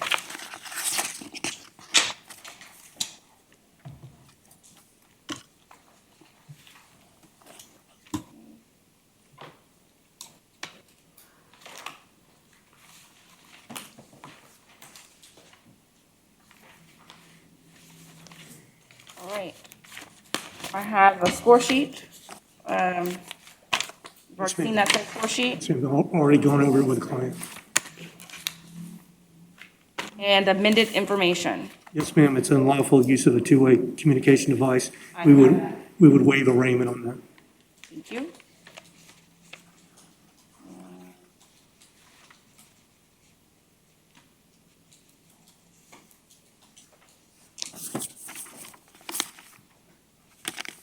All right. Everything looks good. Mr. Let's see here. Can we place the defense, can we place the negotiations on the record, please? Judge, he would be pleading to the amended charge on unlawful use of a two-way communication device. It would be a withdrawal of adjudication, 5 years probation, and with sexual offender special conditions, just like the last plea. That's been attached to the plea form in the back. He has signed off on all those conditions, and I've gone over all those conditions with him. Thank you. And I'm going to do the same thing, just right at the top of it, special conditions. Yes, ma'am. And I'm going to put that as an attachment, and I'm going to put the case number at the top of it as well. Yes, ma'am. This ever got separated. State is, I'm going to put the case number on the top of the page and put special conditions. Same. Do we have any witnesses or anything here? All right. All right, can you tell me your name? He has. Yes. Can you tell me your name and date of birth? Cassandra Rivera, July 9th, 2001. Thank you, Mr. Rivera. Your lawyer tells me today that you wish to change your plea from guilty to enter a plea of no contest for the following charges of amended charges of unlawful use of a two-way device. Is that what you would like to do today? Are you under the, yes? Yes. Are you under the influence of any drugs, medication, or alcohol? No. Are you suffering from any mental illness or emotional disturbance? No. Have you been treated for any of those types of things in the past? No. How far did you go in school? I graduated high school. Okay. Do you read and write English? Yes. Did you read and understand the constitutional rights on this plea form? Yes. Did you review this form with your lawyer? Yes. Did he answer any questions you may have had? Yes. Did you understand that by entering this plea, you waive each of these rights listed on this form? Yes. Are your initials, what are your initials? SARR. And did you sign page 4? Yes. Do you understand the maximum possible punishment for this offense is 5 years in state prison? Yes. And $5,000 fine, Yes. plus court costs, fees, costs of investigation, and restitution? Yes. Are you entering this plea freely and voluntarily? Yes. Has anybody forced or coerced you into doing this today? Has anybody promised you anything other than what your lawyers placed on the record? No. Do you understand? Are you satisfied with your lawyer's representation? Yes. You should be. You did a great job. Do you understand by entering this plea, there will be no trial, and I will impose sentencing today? Yes. Do you understand if you're not a citizen of the great United States of America, entry of this plea will result in deportation? Yes. Do you understand if you're pleading to a sexually violent offense or sexually motivated offense, or if you've been previously convicted of such offense, entry of this plea may subject you to involuntary civil commitment as a sexually violent offender upon completion of your sentence? Yes. To your knowledge, are you aware of any DNA evidence that would exonerate you? State? On June 4th, 2020. I'm sorry, DNA? Oh, no, Your Honor, sorry. No, Judge. And this is not a revocation of a driver's license. All right, factual basis.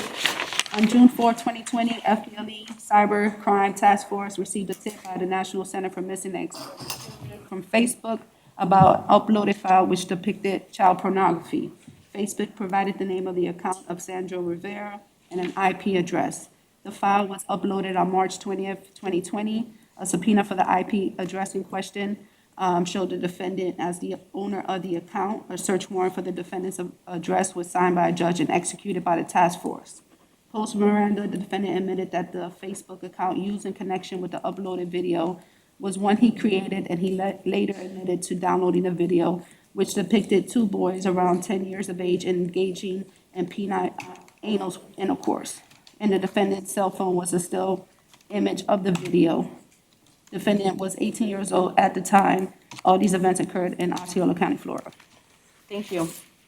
Okay, Mr. Rivera, I'm going to accept your plea today. I find that you're alert and intelligent, and that you are entering this plea freely and voluntarily. I find that you understand the natures of these charges, and that you are represented by competent counsel who you told me already that you were very satisfied with. I find that there's a factual basis of acceptance of this plea. Is there any legal cause why sentence should now not be imposed? No, Your Honor. Not from the defense, Judge. Anything you'd like to say to me, Mr. Rivera, before I impose sentencing? No. Any victims? No, Your Honor.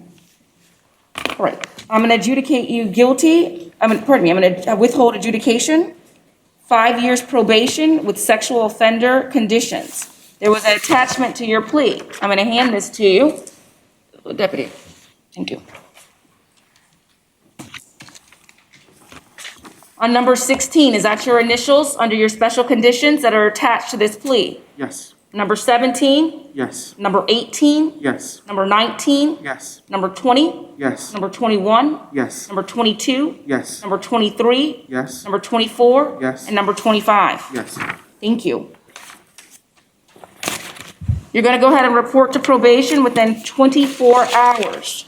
You have some costs associated with this case. Madam Clerk, what are the court costs? Court costs is $410, a teen court fee of $3, and the cost of prosecution, which is $100, which totals to $513. Mr. Rivera, are you working? No, not at the moment. I'm going to have you pay through the clerk of courts $20 a month. I'm going to have that start within 90 days. So within 90 days, start looking for some employment, okay? Anything further from the state? Yes, Judge, this is the defendant's first offense. Is the defense waiving the PSI? We would waive PSI, Judge. Thank you. All right, Mr. Rivera, this is important. Yep, sorry, yes. His credit. His credit time served? 1 day. 1 day. You have the right to appeal this judgment, the sentence of this court. Any notice of appeal must be in writing and must be filed within 30 days of today's date. If you cannot afford an attorney for your purposes of appealing this case, one will be appointed to you, okay? Good luck, sir. Thank you. Thank you. Thank you, Judge. That's all I have. May I be excused? Yes, have a great day.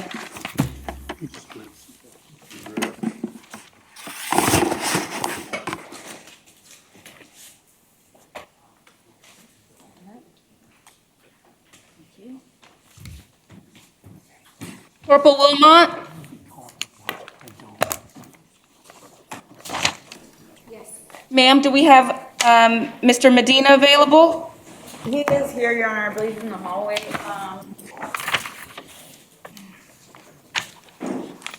I'm going to call him next, okay? Yes, I'll go get him, Judge.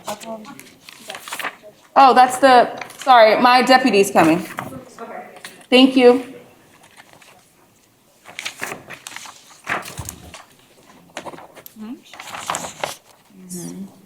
In the meantime, we'll call another case.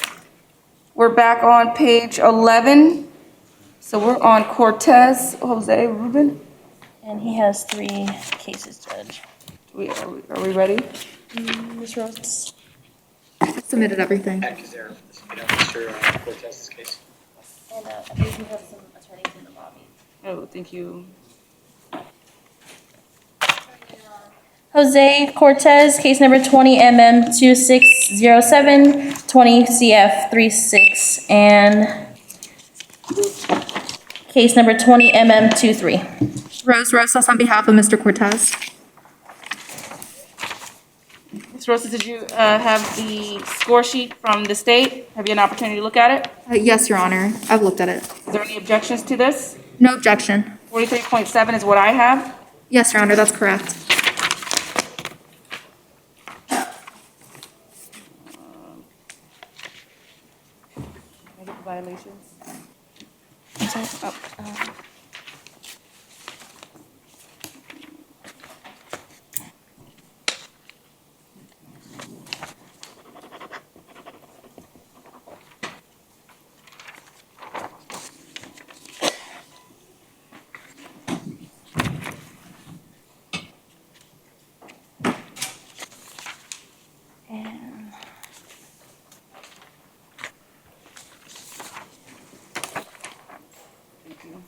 The DOP last, okay?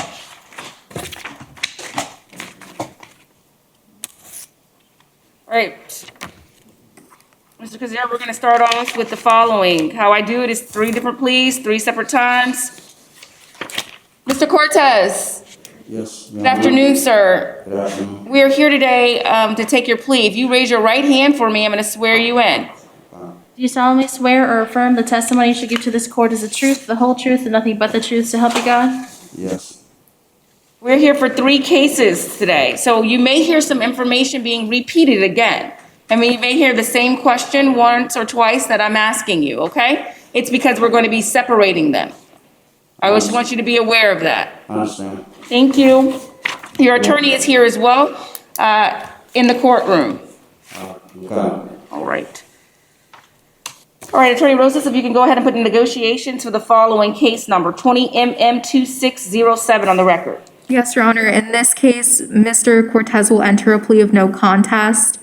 The proposed resolution is an adjudication of guilt, credit time served, and court costs, and that's to run concurrent to 20 CF 36 and 20 MM 23. Credit time served of what? Do we Credit know time that? served for this case is 118 days. 118 days, and he has served 118 days of those? Yes. Thank you. And that's in Osceola County Jail? Yes, Your Honor.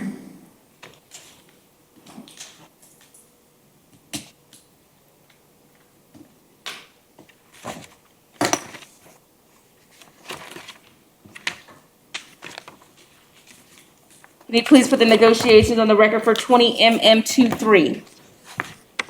Yes, Your Honor. In this case, Mr. Cortez will enter a plea of no contest, and the proposed resolution in that case is an adjudication of guilt, credit time served, and court costs, and that sentence is to run concurrent to 20 MM 2607 and 20 CF 36.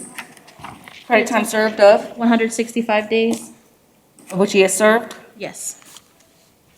Osceola County Jail? Yes. Next case, 20 CF 36. Yes, Your Honor. In that case, Mr. Cortez will enter an admission as alleged. The proposed resolution in that case is an adjudication of guilt, 12 months in the Osceola County Jail, and court costs, and his probation will be revoked and terminated, and that sentence is to run concurrent to 20 MM 23 and 20 MM 2607. Your Honor, the only thing I did not put on that plea form was that his probation would be revoked and So if you terminated. could put R/T there. State for 20 MM23, is that the current negotiations? Yes, Your Honor, that's correct. For 20 MM2607, is that the current negotiations? Yes, Your Honor, it is. Is there a way to judge? And for, Can't really hear.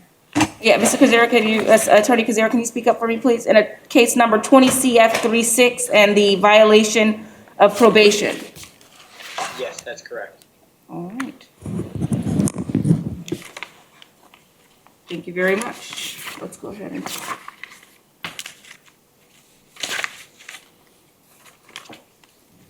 Mr. Cortez, Yes, ma'am. can you please state your name and date of birth? Jose Cortez, May 15, 1988. In your case, 20 MM0023, your lawyer tells me that you wish to change your plea of not guilty and enter a plea of no contest on the charge of petty theft of $100 or more. Is that what you wish to do today? That is correct, Your Honor. Are you under any influence of drugs, medications, or alcohol? No, I'm not. Are you suffering from any illness or emotional disturbance today? No, I'm not. Mr. Cortez, have you ever been treated for any of those in the past? Have I what? Have you been treated for any of those conditions in the past? No. How far did you go in school? 10th grade. Do you read and write English? Yes, ma'am. Did you read and understand the constitutional rights on the plea form? Yes. Did you review this plea form with your lawyer? Yes, I have. Is this your signature on page 4? Yes, ma'am. And what are your initials? JRC. Did you understand that you are giving up the constitutional rights listed on this form? Yes, I'm aware. Do you understand the maximum penalty for punishment for this offense is 1 year of jail or $1,000 plus court costs, fees, costs of investigation, and restitution? Yes, ma'am. Are you entering this plea freely and voluntarily today? Yes, ma'am. Has anybody forced or coerced you into entering this plea? No, ma'am. Has your lawyer told you or anyone told you anything that was not placed on the record today? No, ma'am. Do you understand by entering this plea there will be no trial and I'll impose a sentence based upon this plea? Yes, I understand. Are you satisfied with your lawyer's representation on this matter? Very. Great, she did a great job for you. Do you understand that if you're not a citizen of the great United States of America, entry of this plea will result in deportation? Yes, ma'am. Are you aware of any DNA evidence that you believe would exonerate you or free you? Can you repeat the question? Are you aware of any DNA evidence that would free you today or exonerate you? Yes. What evidence do you have today that would free you? Oh, no, I'm sorry. Okay, no, I think he just. Apologize. no apologies necessary. State, No DNA evidence. defense, No, Your Honor, there's nothing. factual basis for 2020 MM0023. Yes, Your Honor. On January 3rd of 2020, law enforcement responded to a target in reference to the theft. Loss prevention officer advised that he had observed the defendant, who he recognized from previous incidents, go to the electronics department. Loss prevention officer observed him take a pair of JBL headphones and a pair of Jaybird headphones and conceal the items inside the rear of his pants. The defendant passed all points of sale and exited the store, failing to pay for the items, which were valued at $174.98. The loss prevention officer did not stop the defendant at the time because he believed he may have had a cutting device, but the items were later recovered. Thank you. These events occurred in Osceola County, Florida. I'm going to go ahead and accept your plea. Today, Mr. Cortez, I'm going to find that you're alert, you're intelligent, and your plea is freely and voluntarily entered, that you understand the natures of the charges, and that you're represented by competent counsel whom you told me your day that you were very satisfied with. I find that there's a factual basis for acceptance of this plea. Is there any legal cause why a sentence should not be imposed now? No, Your Honor. No, Your Honor. Mr. Cortez, is there anything you would like to say before I impose sentence on this case? No, ma'am. I'm going to go ahead and adjudicate you guilty. I'm going to have you serve 165 days credit time served in the Osceola County Jail, with you serving 165 days. That's going to run concurrent to 20 CF 36 and 20 MM 2607. There's some court costs associated with this case. Madam Clerk? Court cost is $273 and a public defender lien of $50, which totals to $323. Do you have at this point in time, after you are released, you will have the availability to have these cases run concurrent with costs, and that would be $25 a month. I have a quick question. Give me one moment. Yes. Where's my day count? Like, how much time do I have So right now? Yep, you got credit time served. You mean your gain time? No, I'm talking about just solid days, period. Like, where am I now? Okay, you'll be able to do that at the end or with your attorney as soon as I finish taking your plea. At this time, you got 165 days credit time served. And that's on 20 MM 23, so the credit time served is going to be different in each case. Yes. So we're gonna go through We're that. just gonna go through it at the end. You can ask your lawyer for any of those additional information. What we're doing though, remember I told you that you're gonna hear some questions? I'm gonna say the same thing over again. So this was in your case regarding petty theft. Then I'm gonna do another case. And then your final case. Understand? Yes, I understand. All right. In this case, you have the right to appeal the judgment, the sentence of this, anything further from the state or defense? No, Your Honor. All right. No, Your Honor. Mr. Cortez, you have the right to appeal the judgment and sentence of this court. Any notice of appeal must be in writing and must be filed within 30 days of today's date. If you cannot afford an attorney for the purposes of appeal, one will be appointed to you, okay? Now we're going to go to your next case, and that case is 20 MM 2607. And in that case, your lawyer tells me that you wish to withdraw your previously entered plea of not guilty and enter a plea of no contest to the following charge of petty theft of $100 or more. Is that what you'd like to do today? Yes, ma'am. This is a first-degree misdemeanor and has a maximum sentence of 1 year, and it has a maximum fine of $1,000, plus court costs, fees, cost of investigation, and restitution. Do you understand the maximum possible punishment for this offense? Yes, ma'am. Are you under the influence of any drugs or medications or alcohol? No. Did you read and understand the rights on this plea form? Yes. Did you review this plea form with your lawyer? Yes. Did she answer any questions you may have had? Yes. Did you sign page 4 of this plea form? Yes, And then what are your initials? JRC. Are you entering this plea freely and voluntarily? Yes, I am. Has anybody forced or coerced you to enter this plea? No. Bless you. Has anyone promised you anything other than what your lawyer has placed on the record today? No. Are you satisfied with your lawyer's representation?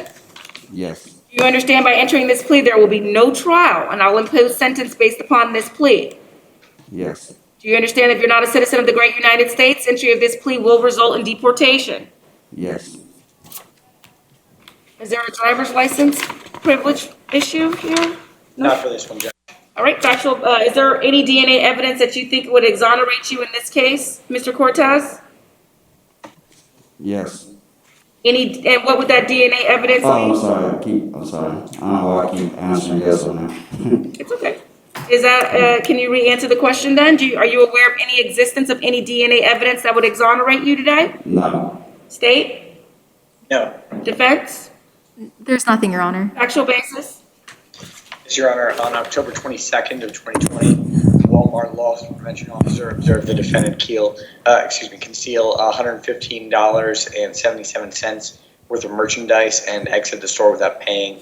The loss prevention officer identified himself, recovered the merchandise, and detained the defendant for the police. This occurred in Osceola County, Florida. Thank you. Mr. Cortez, I will accept your plea. I find that you're alert and intelligent. Your plea is freely and voluntarily entered today. You understand the nature and circumstances of your charges, and that you have been represented by competent counsel who you've told me that you're satisfied with. I find that there's a legal basis for acceptance of your plea. Is there any legal reason why I should not impose sentence now? No, Your Honor. State? No, Judge. Mr. Cortez, is there anything you want to tell me in regards to this case? No, Your Honor. I'm going to go ahead and adjudicate you guilty. I'm going to, in this case, 118 days of credit time served, 118 days for Osceola County Jail, court costs to run concurrent to 20 CF 36 and 20 MM 23. Those court costs in this case are? Court cost is $273 plus the $50 PD lien, which totals to $323. $323 in this case, but remember what I told you, Mr. Cortez, that I'm going to have all of your cases, as far as the monetary amounts, run together. Okay. And you're going to be paying $25 a month to the clerk of court in regards to those cases. Do you understand? Yes, ma'am. All right, anything further from the state or defense on this case? Not from the state. No, Your Honor. Nothing from the defense. Mr. Cortez, you have the right to appeal the judgment and sentence of this court. Any notice of appeal must be in writing and must be filed within 30 days of today's date. You cannot afford a lawyer for the purposes of the appeal. One will be appointed to you. We're in your last case, and that is case number 20 CF 36.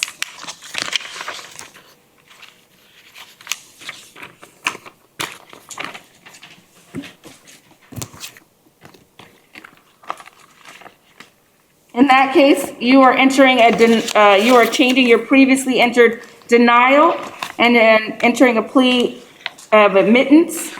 Is that what you like to do today? Yes, ma'am. To the following charge of carrying a concealed weapon. And the second one is possession of anti-shoplifting device, which is a third-degree felony, and carrying a concealed weapon carrying a concealed weapon by a convicted felon is a second-degree felony. This carries a total maximum penalty of 20 years in state prison. Your Honor, just for the record, so it's clear, he's not pleading to those charges, he's admitting to violating his probation. That's correct. Those charges, okay. His violations would be condition number 5 of the order of probation. Give me one moment, sorry.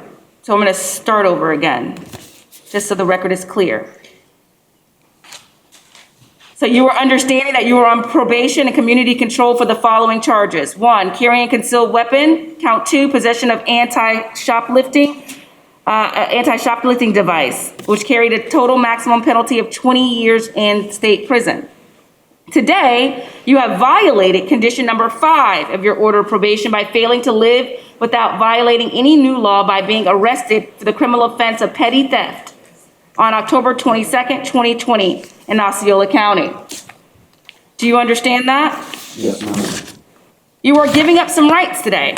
You're going to be giving up the right to remain silent as to new law violations, but can be compelled to testify as to technical violations. You're giving up the right to be presumed innocent until the state proves by preponderance of the evidence that you substantially and willfully violated your probation today, Mr. Cortez. You're giving up the right to have a hearing before a judge and to have a lawyer represent you at that hearing.